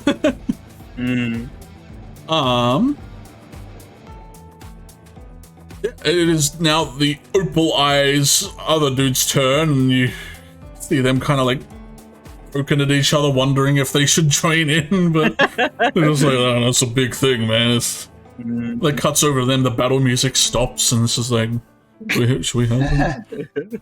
No, we'll be fine. Their music is just the battle music, but in kazoo. Yeah. If you're concentrating on anything, also Comet. Oh yeah. Please do that.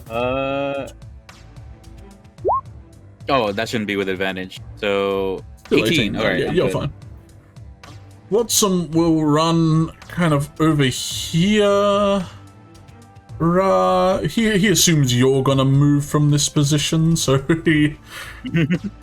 they'll take up this spot. And they will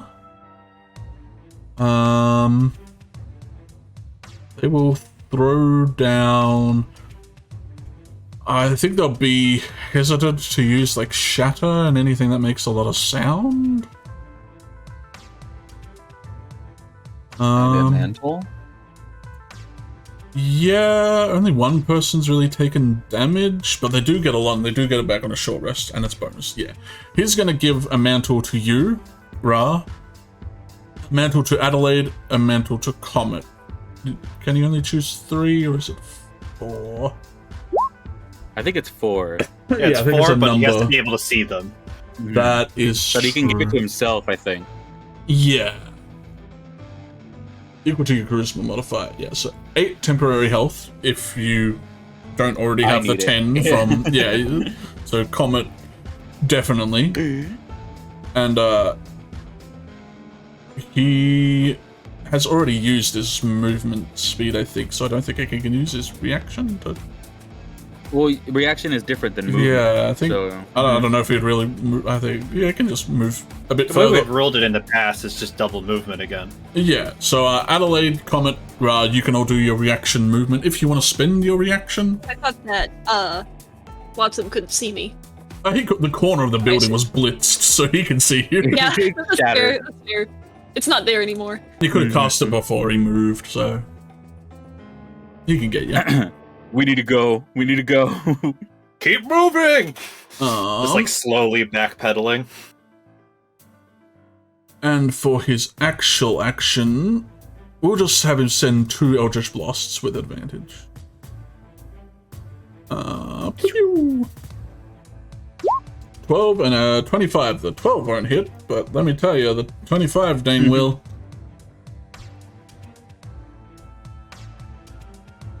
Look, it clips off the back of his head, and he turns and looks pissed. As usual, the Opal Eyes doing their classic talkins. This guy, he's still unsure. He sees you're all there kind of running, so he's hesitating. And, Comet, at the start of your turn, or at the end of their turn, this monstrosity is going to use its action to scream. Ooh. It lets out a burst of vocal madness that seems to be an ear/auditory auxiliary device for Flotsam, splitting sound. All of you, because you can all hear it, have to make a Constitution saving throw. Uh-oh. Okay. This isn't a magic effect, on this, so right? yeah, this bless works on this, but it's not a concentration, so don't forget, it's pure Constitution. Holy shit! A Nice. 30. Yeah, just a 30, you know. Total of 10. Total of 10? Alright, I think only Ra succeeds. Jeez. But this shout is so loud that you are all deafened right now. Oh, jeez. And you see, as it shouts, it seems to remove this fairy fire effect from it.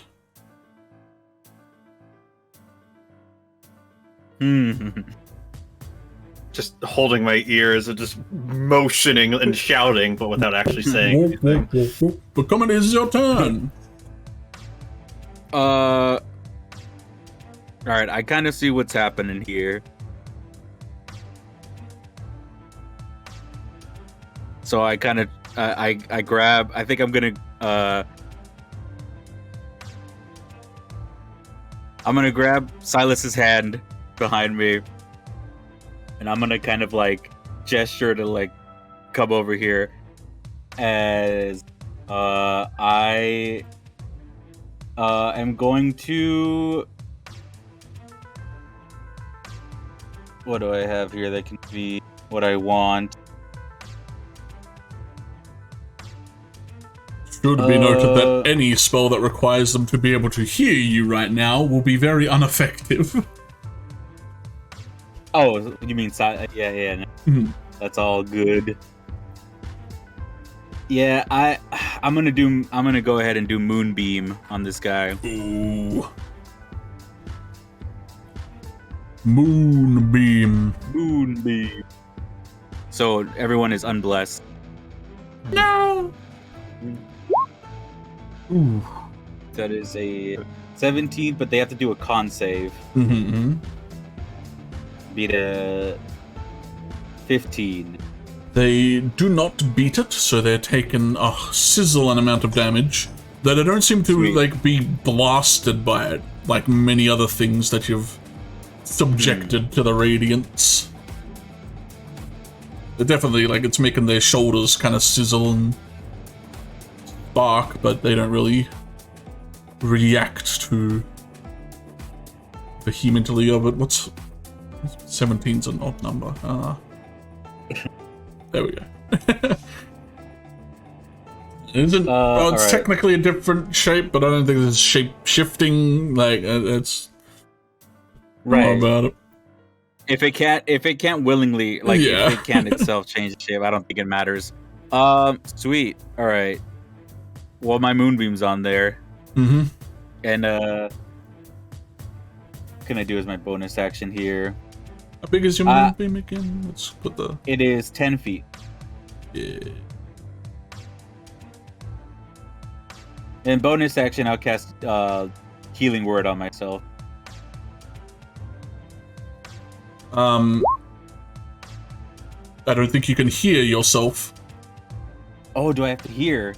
I think I'm pretty sure Healing Word, I would assume, has to have a hearing part of it. Let me see. Well, it just deafened as a condition to be the Mr. Rules lawyer. Mm-hmm. It just means you failed checks that require hearing. It doesn't actually mean that you can't It says use verbal components. it says a creature of your choice that you can see within range. Then Regains simply have to see. Alright, yeah. Yeah, it just says see. It doesn't say you have to hear it. If it doesn't specify that they have to hear you, you can do it. Yeah, well, that's good to remember. Yeah, for sure. Mm-hmm. That's my turn. Oh, actually, No, comment. As you run by and like do like the grab my hand thing, I'll just kind of squeeze your arm and just give you a knowing look, like I'll be right behind you. I'll let you roll an insight if you want, Comet, to get a gauge of this thing a little bit. all right. Give me that insight. Yeah. Oh, get out. 18. You think this thing is pissed? And it's big, so it's probably faster than a lot of you. And you don't know why it would stop chasing you. Yeah. Me an empath. Is this angry? This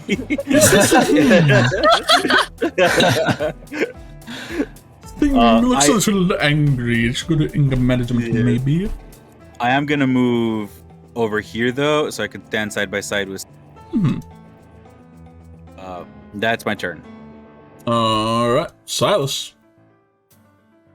Silas is gonna look at Comet like, "What the fuck? We're supposed to run," and just, I would like to rage because this is what I was gonna do. As the squishies and everyone who needs to get by is going to get by, and me, the most mobile of the group, I'm gonna keep it here. As a note, Cheeki, sorry.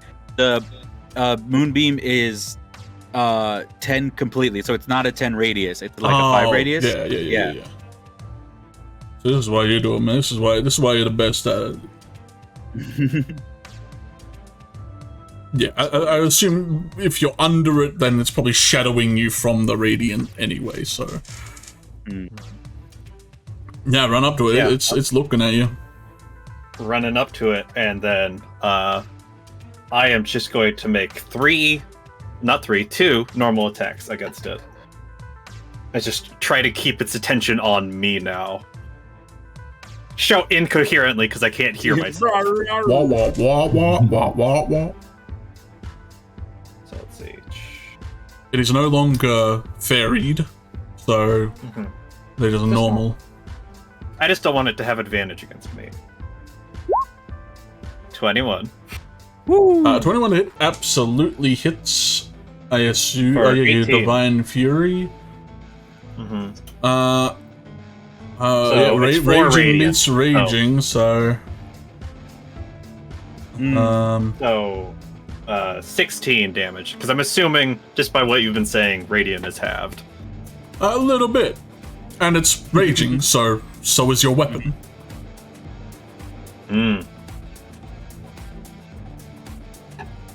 So yeah, I'm just gonna do And a second the attack. sequel? That'll get him. Yay. Nice. For 7, not 7. 8 damage. That's on an owie. Fix its hand. And then I'm just gonna stand here and like just make sure it can't get past me.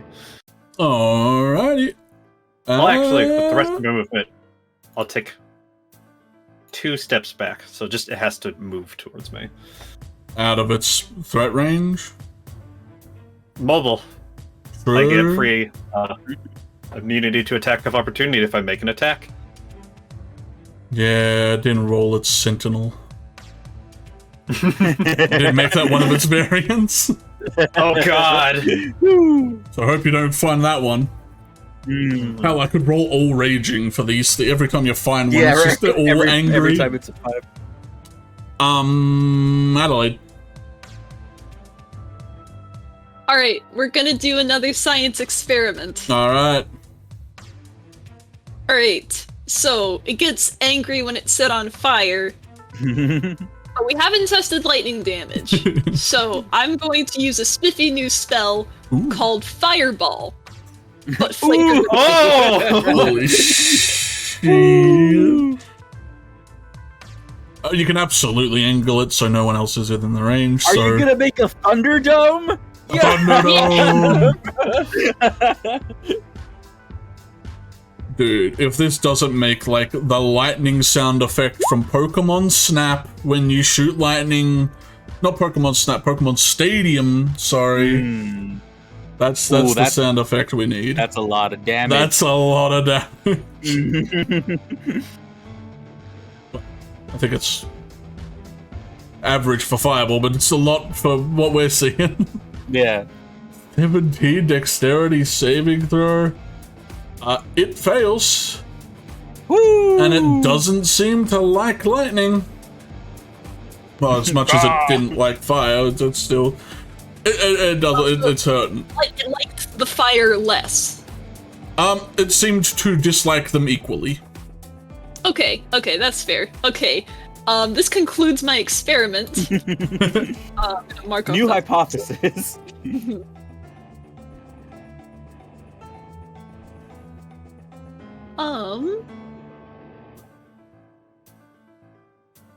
Now what do I do? I've got my movement.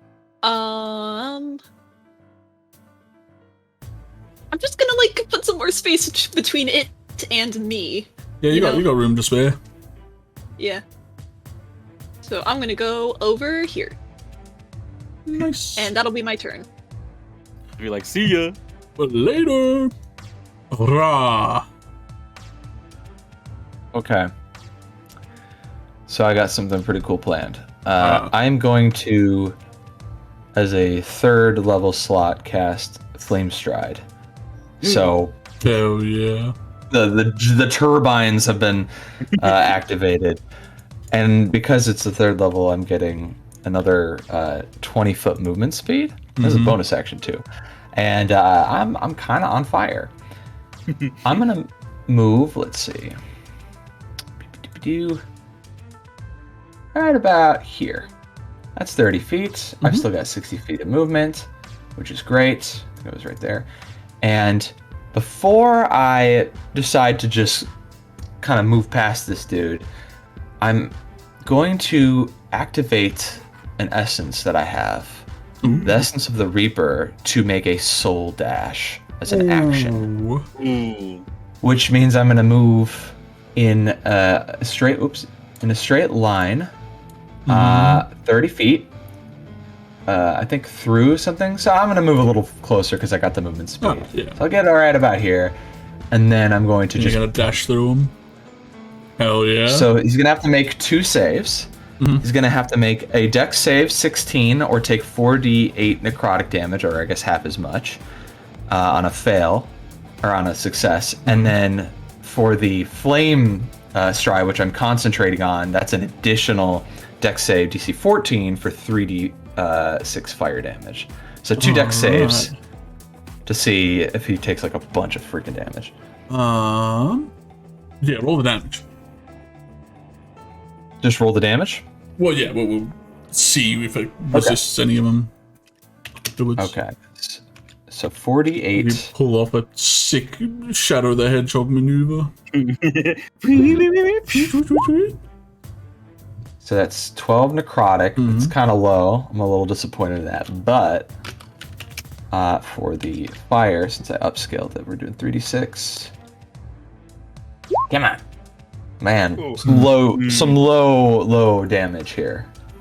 It definitely failed its save against your necrotic one, but it succeeded against your flame stride. So, out of the ones you probably wanted to fail and succeed, you got the good ones. Hell yeah. So it takes 12 necrotic. Doesn't seem to lack necrotic at all. Ow! And the fire does a little bit. We do a little bit. A little bit of singeing. And then I'll move a little bit further back with the rest of my movement, because I'm moving very quick, so I just sort of incorporeal state, just like jet turbine through this thing, and kind of like skid on the cobblestone and like turn around with my swords. Still very much on fire and ready to do another run at this guy. There's a trail of fire that leads to where I am too, as well. Look, like a cool. There's like scorch marks on the cobblestone. Yeah. Yeah, it's like when the DeLorean time travels. Yeah, you got it. It's like that. Yeah. Flame on. Here, I'll layer it. Yeah. All right. The Moonbit Man has to make his wisdom save because he's getting blasted by radiance. Con. On save, thank you. Which it has to beat a 15. 15. It succeeds. So give me the give me the damage. 5. Give you the yeah. Well, that's fine. So 3 or You're like 1 damage. Oh, true. Because half. He's like Yowie. So 2 people just did some wicked moves, so let's see if he's going after the flaming speedster or the angry man. They're going after the angry man. They meander forward, their arm kind of sparking up once again with this radiant energy.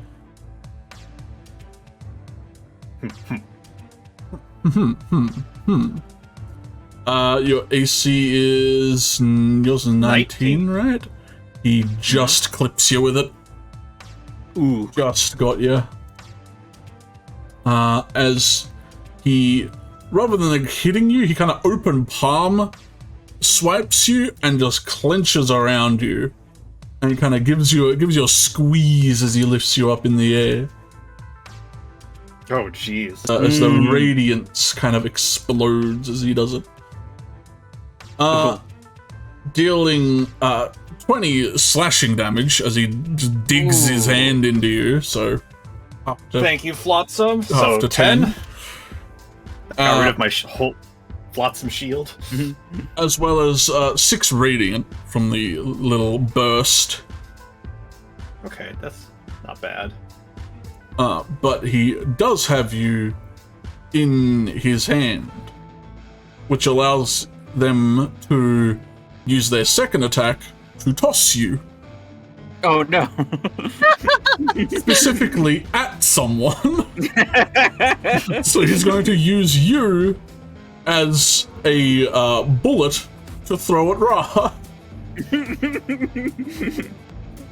Come at me, bro. Oh no. Just the wind He up. crit you with Silas. Oh.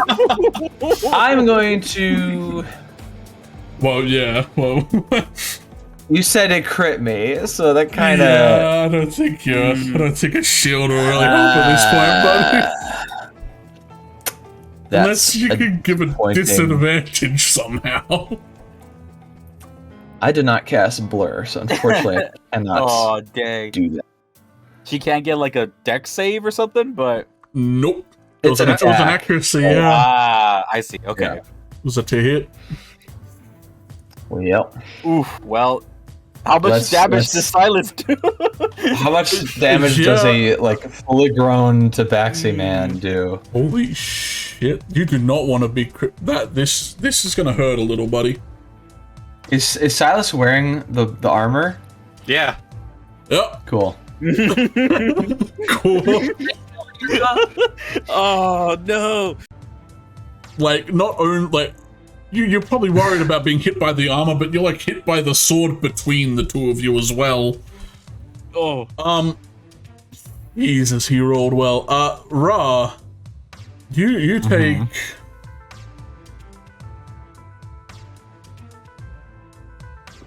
Yeah, that's the 40 damage. Oh my 40 God. damage. 40 damage. Well, thankfully, because of Mantle of Inspiration, I only take 32 damage. Yeah, yeah. In the end. But Ow. Silas, you also take... Well, you're angry, so... you take 18. Hold on, I'm checking something real quick. The 32. Half of 32 is what? 16? DC 16. Sweet. Hey, you're fine. Nice. Oh well, Yeah, you're not even without blessed anymore. bless, But yeah, even yeah. without bless, you're fine. No, that's my Blade Song. Oh, yeah. bonus. I've actually made it a global modifier. Nice. So 18 is what you said? 18, yeah.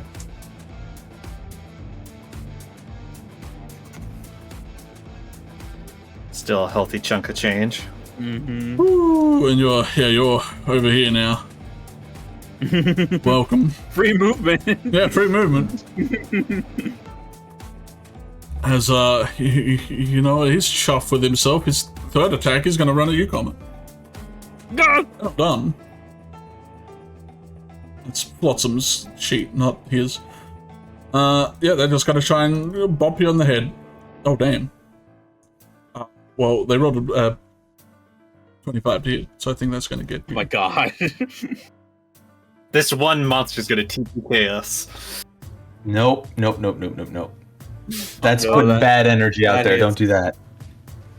You take 28 points of damage.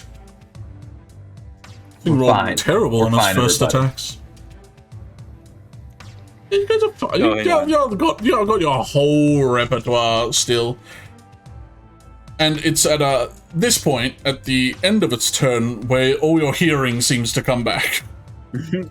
Just the beep. Yeah, just ding. I think being Yeah. having a full-grown man in like plate mail thrown at me, I think might have knocked my hearing back. But what I imagine is because I didn't lose concentration on doing the Blade Song, I feel like I got hit and then I was just spinning like like a yeah. Looney Tune. Silas is just gonna like lean up from the ground and just look at Ra with just.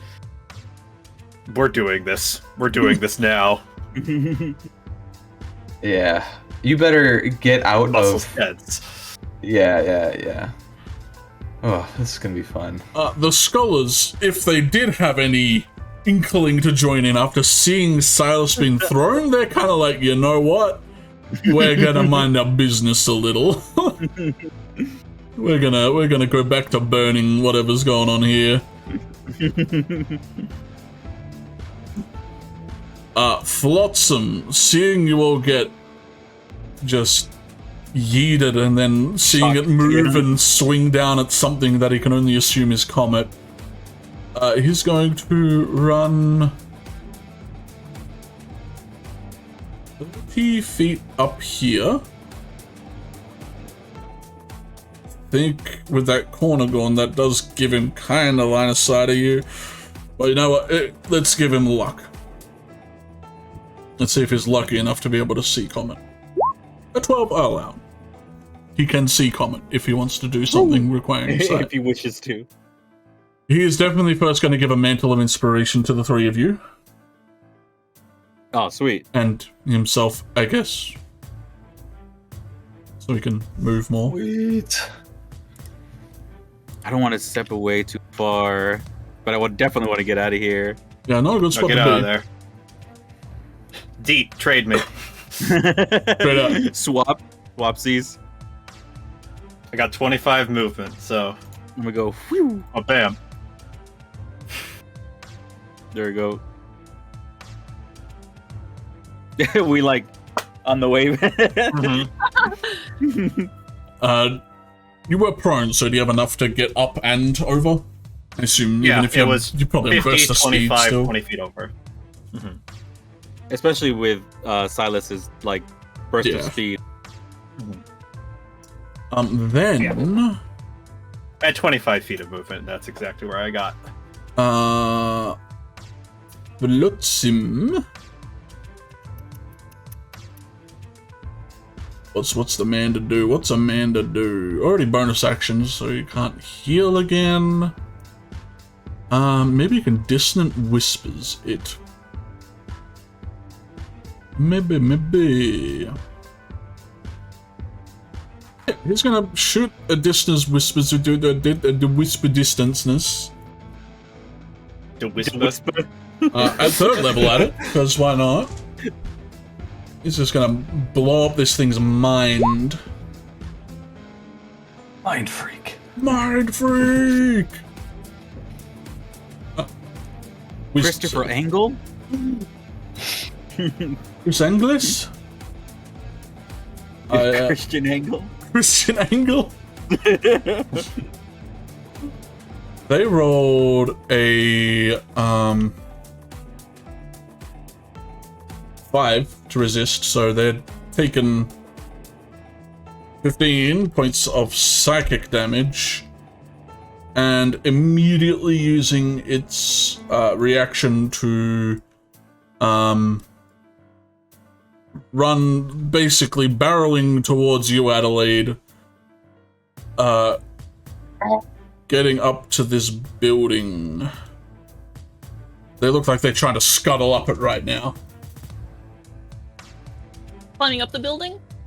A little bit. They don't look like they get far. They're like 5 feet up. If that. They're like splat against the wall. They did... Did we agree that that forces opportunity attacks? I'm pretty sure it does, right? What if they Might as well. if they're running away from you or what? Well, if they're forced to run away. It would, but you already use your reaction to move, so... You know, Oh, I didn't use my reaction yet, did feel I? free to use Oh, yours. Wait, did I use it last? yeah, I think it was last turn because he just Yeah, attacked. because I cast Firebolt, and then I used my movement Oh, to no, run back no, here. you Silas. Oh, So- I see. So I should have been quicker on the draw here, if you'd allow. Like, he's moving as reaction in response to the dissonant whispers on Flotsam's turn. When Flotsam did the Majesty, I would have liked to move next to him. So I know Comet ran up to where I was. I am like on fire and burning things around me. Were you doing something specific, Comet, or did you just want to like? Oh, I just moved. Okay. Yeah, I would move out of the way to get next to this dude, so he'd have to make another dexterity saving throw because I would be right next to him. Oh, yeah, because you're flaming feet. All right, let's see So if DC 14 for 3d6 fire damage. Roll them up. They seem also still nimble around your flames you are producing, but still get a little singed. Yeah. Owie. But now, Adelaide, get out of there. All right, now Adelaide, you might be in trouble. Let's see how far away he moved.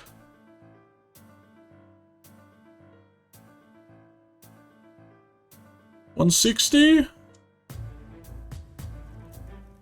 Woo. How good's a longbow? I think it's 130. 150. Hmm. But I think even if you get the edge of it, you could probably still. Nah. He'll take a shot at disadvantage. You know, why not? I think if he moved, well, that's because it's like if he would have moved over here, I think that's enough.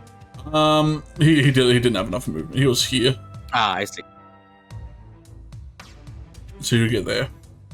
But he can kind of arc the shot over the roof because he's up high. Pew. Ooh. Let's see if he can. Come on.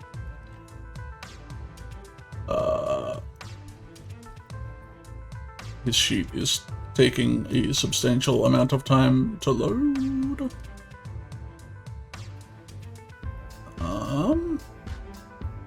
All right, there we go. Oh damn! Even with disadvantage, Jesus, what a man. So Adelaide, you hear kind of a whistling in the air as you see this arrow from just over the roofs kind of slam into this dude's shoulder, this creature's back.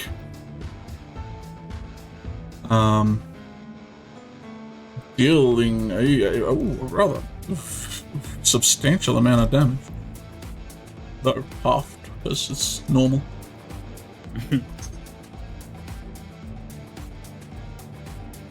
Yosh. He does have multi-attack, so let's see if he gets off the. Second one. Another one sticks in the wall very close to him. Comment. All right. Ooh. Ooh. I'm gonna step over here.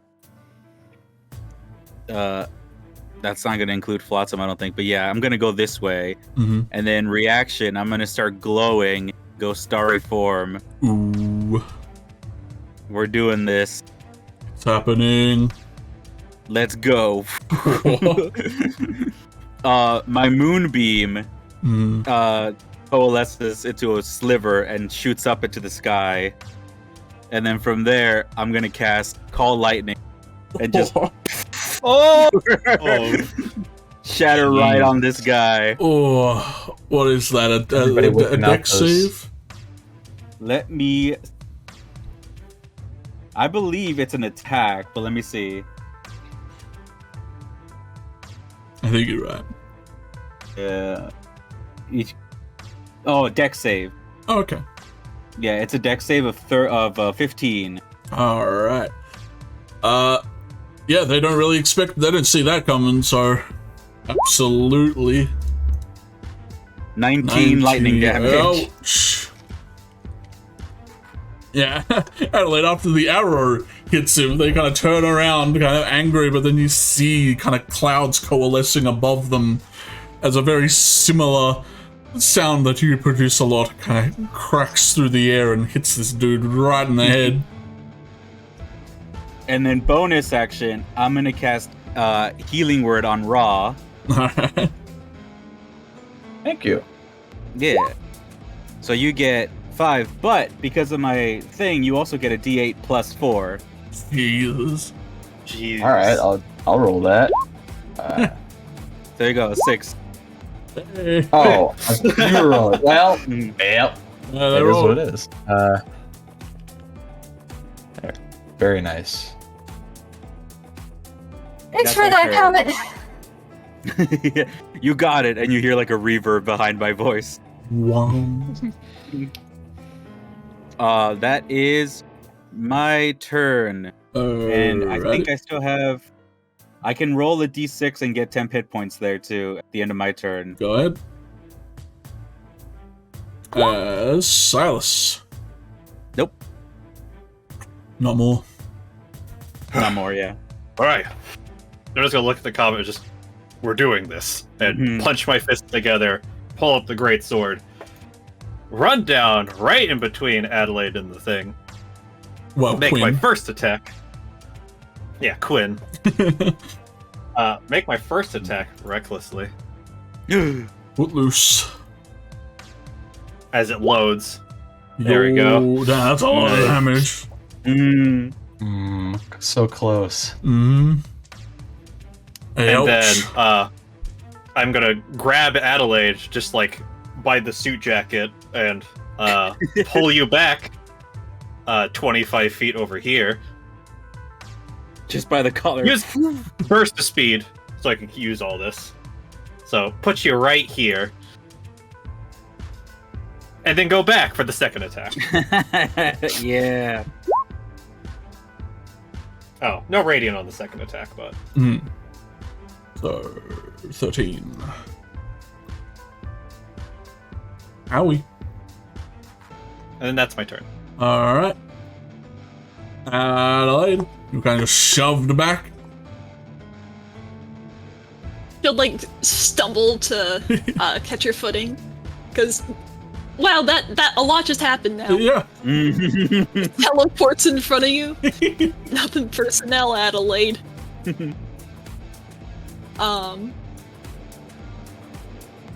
I love using third level spell slots, but I don't have that many of them, and I know we have things to do afterwards. Yeah.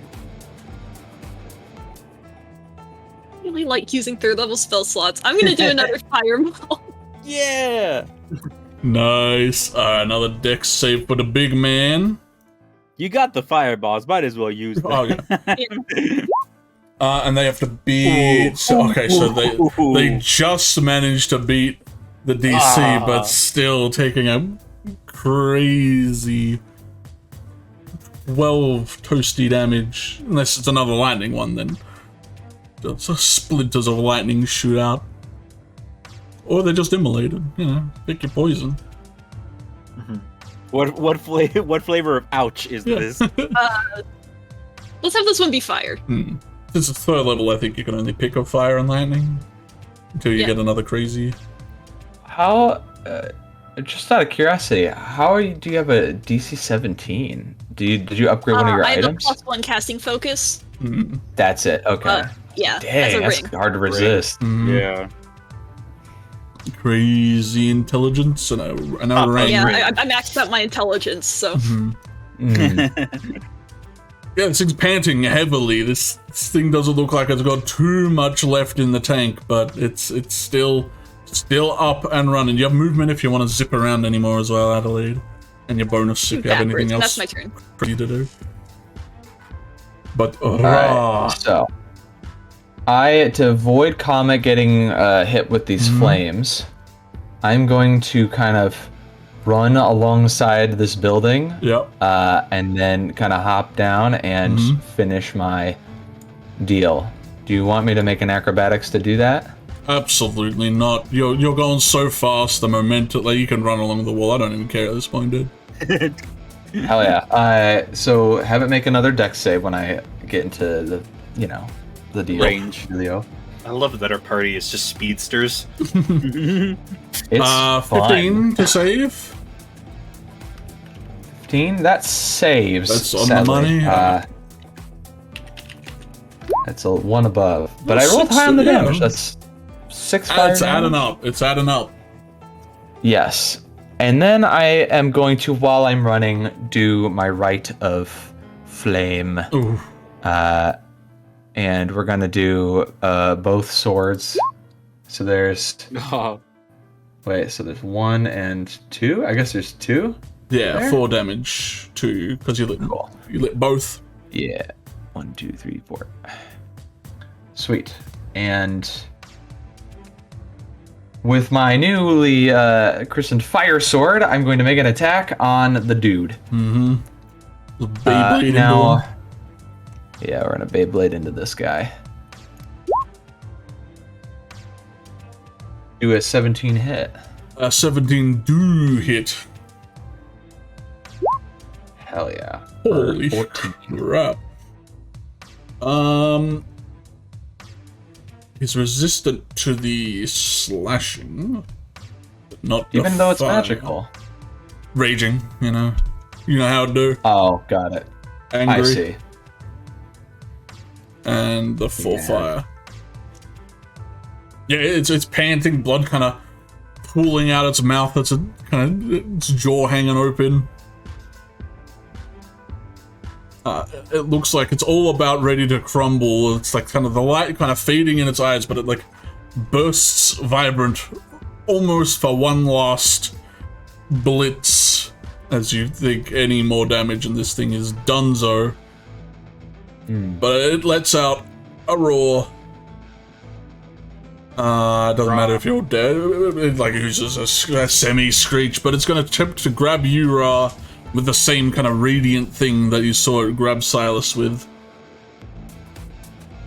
Alright, so do I need to make a constitution save for the screech, or is that just it? Nah, it's just angry. I missed its turn. I missed its legendary. This is looking like it's coming at you, Okay, I'm gonna shield. That brings my AC to 25. 25, yeah, you just managed to block it. It, like, hits your shield, but shatters it instantly, but it doesn't get you with the attack. I guess it's still up. You bring up another one. Yeah, there's cracks, and I'm like, do like a double effort to like keep it maintained. And it's just gonna, almost just ignoring Silas next to them, like double fist down right on top of you, attempting to squish the little fire.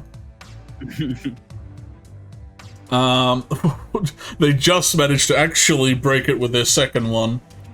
Ooh.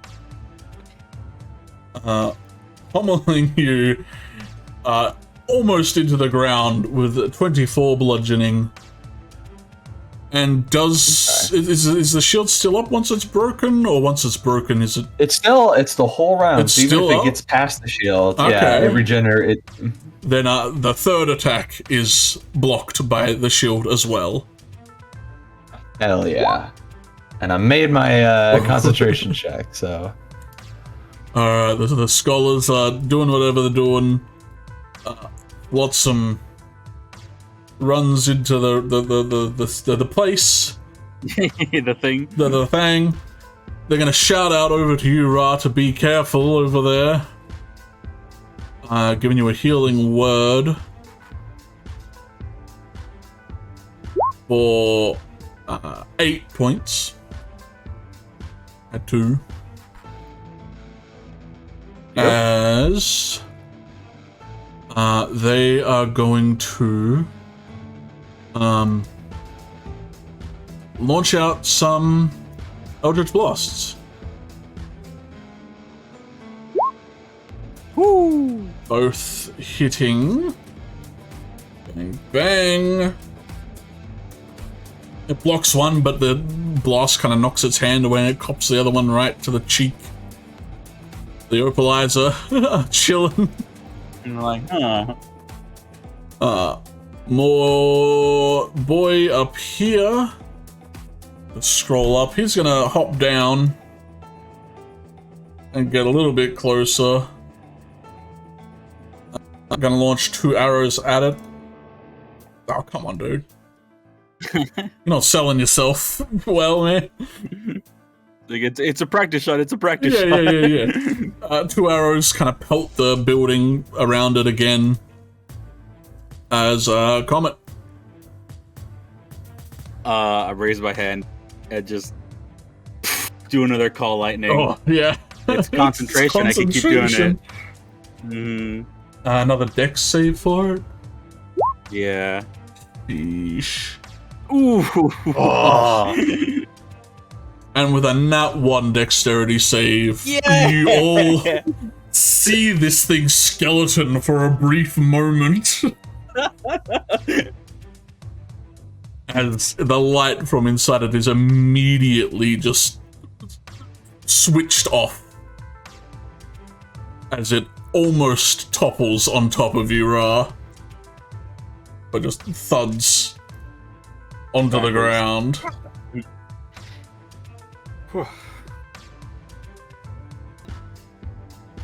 As you have felled the first moon-bit monstrosity.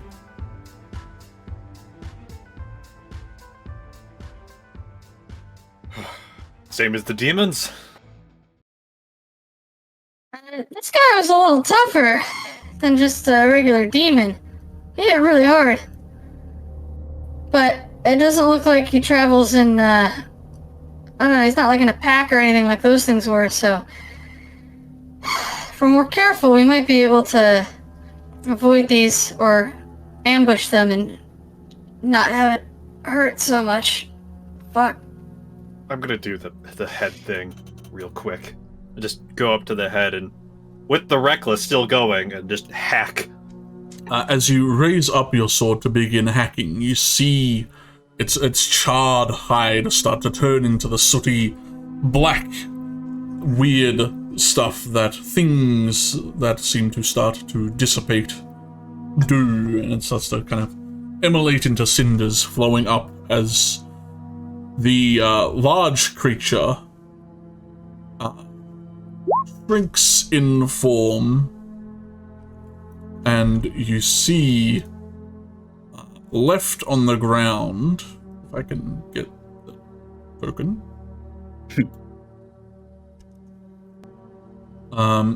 is a dead man.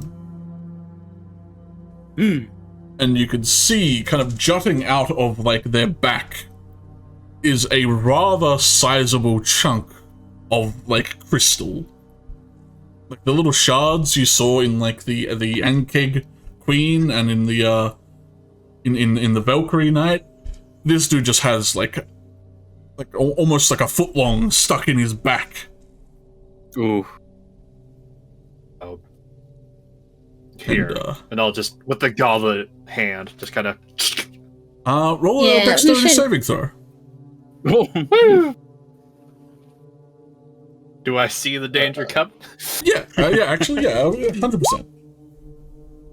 Yeah, you're able to like kind of move away quick enough as you see, you kind of hear just like the cracking of like glass as you see the inside of this crystal is like starting to glow very bright as you see kind of like vibrating in place, making the person kind of seize a little as it the glass shard kind of shatters, almost blowing off this dude's like upper torso as it explodes. Oh, jeez. As the crystal seems to be rendered into like a powder as it kind of dissipates with the wind. It's airborne! No! Wow. I'll just look at Adelaide. In what kind of way? Bewilderment? Anger? Confusion? Confusion as like the anger, just kind of like... Hey, so Cheeki, did I notice that guy with the bow and arrow helping? Yeah, I think it's probably, like, you can see that there are arrows around. He's the only one holding a bow. You can see that like, there was an arrow sticking out of it. I still have the flame stride up, so I along the wall again, over to him. And then when I get over to him, I'll like let it go, but I'll keep my swords on fire, and I'll just be like, Hey, thanks for the hand. Stranger, what's your name? The hair and like any loose clothing is kind of like blasted back as you approach quickly. But their kind of their stoic kind of expression doesn't really shift as they kind of restring their bow on their back and give you a nod. I am Mordecai. Mordecai. He nods. My name's Ra. Appreciate the help that you gave us back there. That you've been keeping an eye on the city, I suspect. He nods. The captain sent me to scout for a way in. One of those beasts blocks our way in. I was interested to see if you guys could deal with it.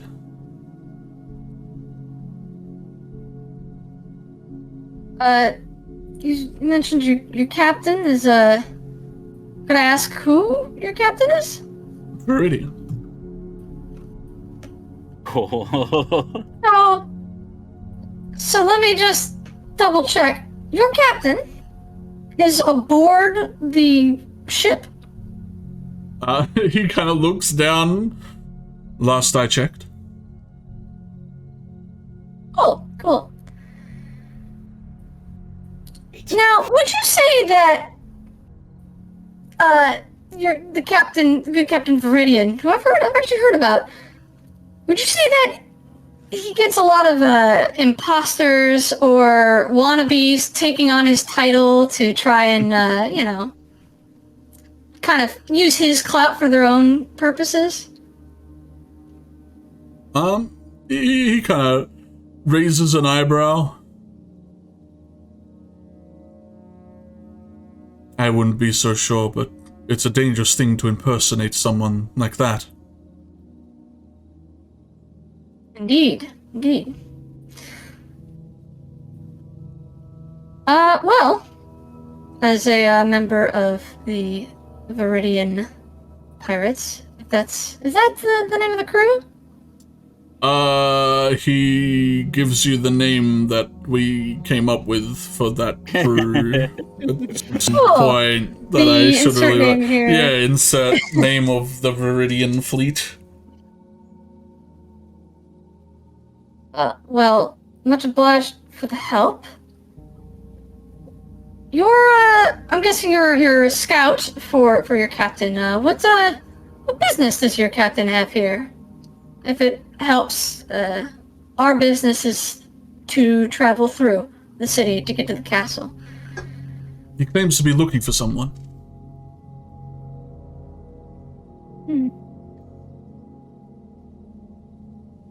And we believe that's where his crew.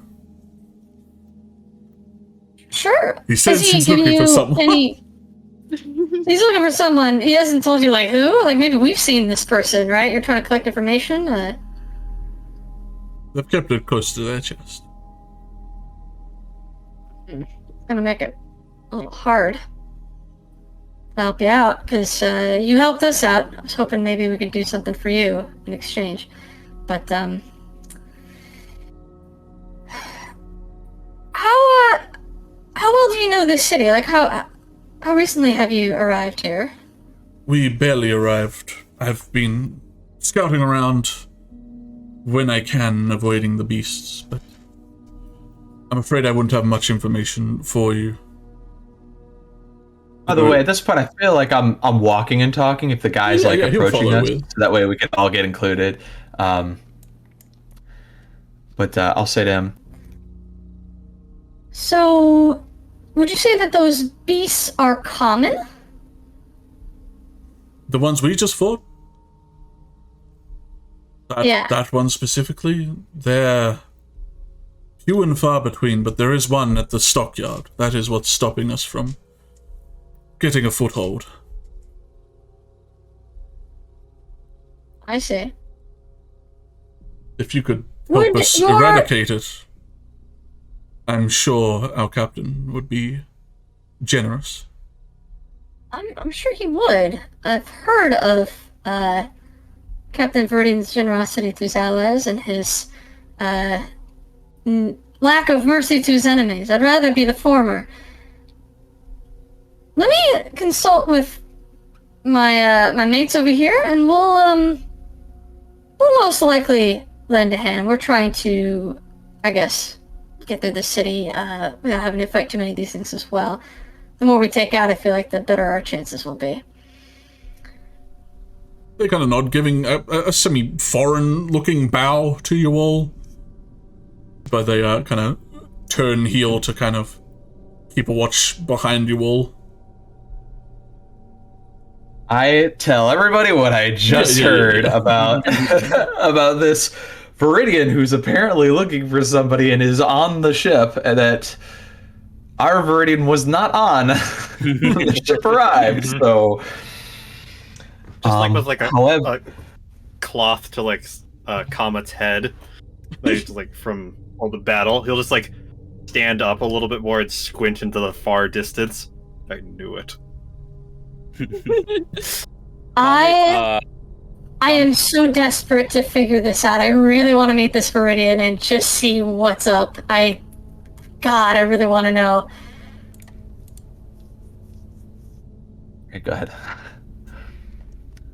Yeah, Comet is still glowing, hand in the air, ready for another thunderstrike. And he says, I have until the sky clears. We have a garden to find. Yeah. Keep moving. Yeah, we should keep moving forward. Sure. He needs help with the stockyard at some point. Maybe not immediately, but later. Look, let's establish a method of communication with him so that we can maybe deal with that real quick. Hey, guy, come here. They kind of jump a little, their ears kind of perk up, and they run over kind of attentively. Alright, straight to the chase. We'll cut a deal with you. You come help us with our current problem that's just right around here, and we'll come help you with your problem.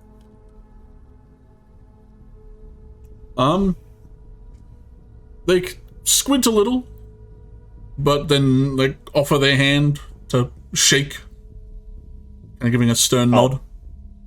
I kind of like wipe the blood off of like my hand on my chest and shake his hand. I'm sure you're all up to another battle. You're all bleeding everywhere. Oh, we've been through worse, believe it or not. This is normal. And I'll go and shake his hand, and even though he like hesitated for a second, I'll be like, we know better than to double cross the crew of Viridian. We're good for it. They give a very believing nod. They're like, yeah, like who would do that? It's a dumb idea. yeah, that's silly. Yeah, stupid. Who pretend to be Viridian? Yeah, that must have seemed a little strange, but I also kind of pivoted afterwards. Yeah. I'm hoping he doesn't think too hard about it. They seem pretty young. This elf, like even in elf standards, like he seems like a young elf. Hmm. We should probably keep moving so Comet can keep a hand on the clouds. Is that what you're doing? I after hearing what Mordecai says, I start like calming down a bit. I got this up for a bit, but those things are a lot more dangerous than other things that we fought. I don't want to be the reason we get more hurt. You won't be. Well, unless he calls down one of those lightning strikes on us. True. I don't think Comet would do that, though. I believe you. Unless. Do it now, Comet! Do it! Our plan! It's now or never. Yeah. Do we want to keep moving? Do we want to find a place for a short rest? We would need to find a place that's safe enough for that. I believe all of us could benefit from a rest. How At long least do so have you to all spell? stop bleeding. I think it's like 10 minutes, right? Yeah. I got 10 minutes for lightning, 10 minutes for this sanctuary that I have around, but unless we get into a fight right away, it's not really going to be helpful. So we can definitely rest. I don't want to. That took like half for each of us. So when you mentioned stop the bleeding, Mordecai does kind of turn and like abruptly just like hold out like bandages. And Adelaide, are you like, have you altered your voice to also sound like Quinn? Or are you just talking as Adelaide, looking like Quinn? I think she forgot to change her voice, so she just sounds like Adelaide. You feel like a bit of confusion on this kid, but he really doesn't want to bring it up. Yeah. I also feel like that's a very, like, believe it or not, like a very intelligence 20 thing to be focused on like bigger picture shit to like kind of forget about what's happening in the here and now. So, vote to go or vote to rest? I bet to rest. we can hear those things coming. We should be good for a rest, and I'll like dim down. Let's check a building. One of these better. This one, that's clear. like right next to us. Well, that one got the corner smashed out. Yeah, you say that and point at and like the whole corner of the roof just like slumps off to the ground. You know, there's probably a room in there that's like still intact. Mm-hmm. I'm just Let's check saying, it out. if there was anybody in there, they probably would have like reacted to that. Since nobody did, I imagine it's empty, which would be good for us. I mean, I guess it made a door for us. We could walk in through the hole. Yeah. I'm gonna go scout inside with Ra. Ah. Yeah, you will pile into the house, find some rooms that aren't so exploded. And you kind of barricade the door up a little, kind of make sure the windows are safe. Close the blinds. Yeah, kind of just make sure it's a little bit of a fortification, then just leaving everything to the wind. And you are able to take a short rest. Right. Flotsam has that song thing, Song right? of rest. Yeah, they can throw down Song of Rest. Cool. What am I to you? Alter Self will finally kind of fade since, we're taking a short rest for an hour. It's probably been like 30 minutes since the casting, so halfway through. Mm-hmm. There's Adelaide again. It looks like the world makes sense to Mordecai once this happens. Like it's like, okay, that's a thing. Song of Rest for those who need it. 9th level is when it's better, so just a D8 for anyone who spends a hit dice. I suppose I could roll it and you can all use the same. Yeah. Yeah. It's a D6 rather. It's D8 at 9th level. Anyway, everyone gets another 4 if they spend it. Very cool. So it's 17. Very epic. Pretty epic. Hey. Pretty rad. I'll do it. I'm going to use Arcane Recovery to get back one of my delicious 3rd level spell slots. Hell yeah. Yeah. I'll settle for 69 health. Alright. With your resting and kind of playing very quiet, soft music, every now and again you do kind of hear something land on the roof and like things kind of sniffing about, but none of them really seem brave enough to attack you without any backup. So you're left alone for the 10-20 minutes you spend kind of just calming down. And I think with you all kind of held up here, now is a better time than ever to just... We'll end it here, see if we can get more people for the next upcoming area. Can chat with Mordecai next time.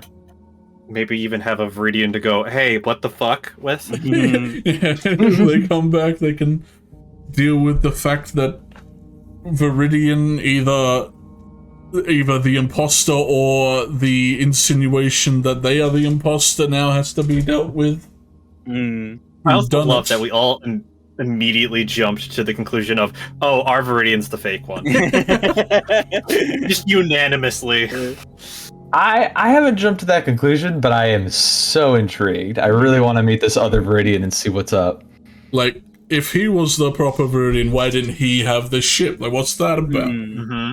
He doesn't Also, have a ship. our He's on Viridian land. What's that about?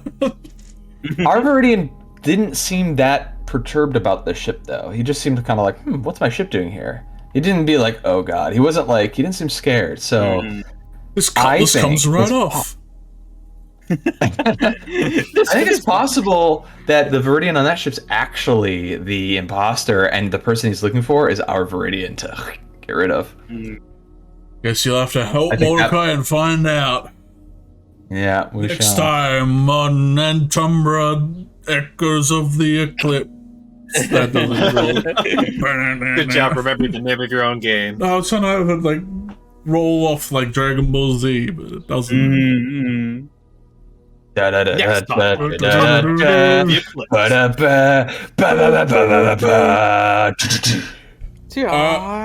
We'll see you all next week, hopefully, barring any craziness. But Graham's in the chat. We got a Graham emote. It's free apparently, but you can only use it in this chat. So you just have to be a follower for that. It's brilliant. Yeah, follow. Nice.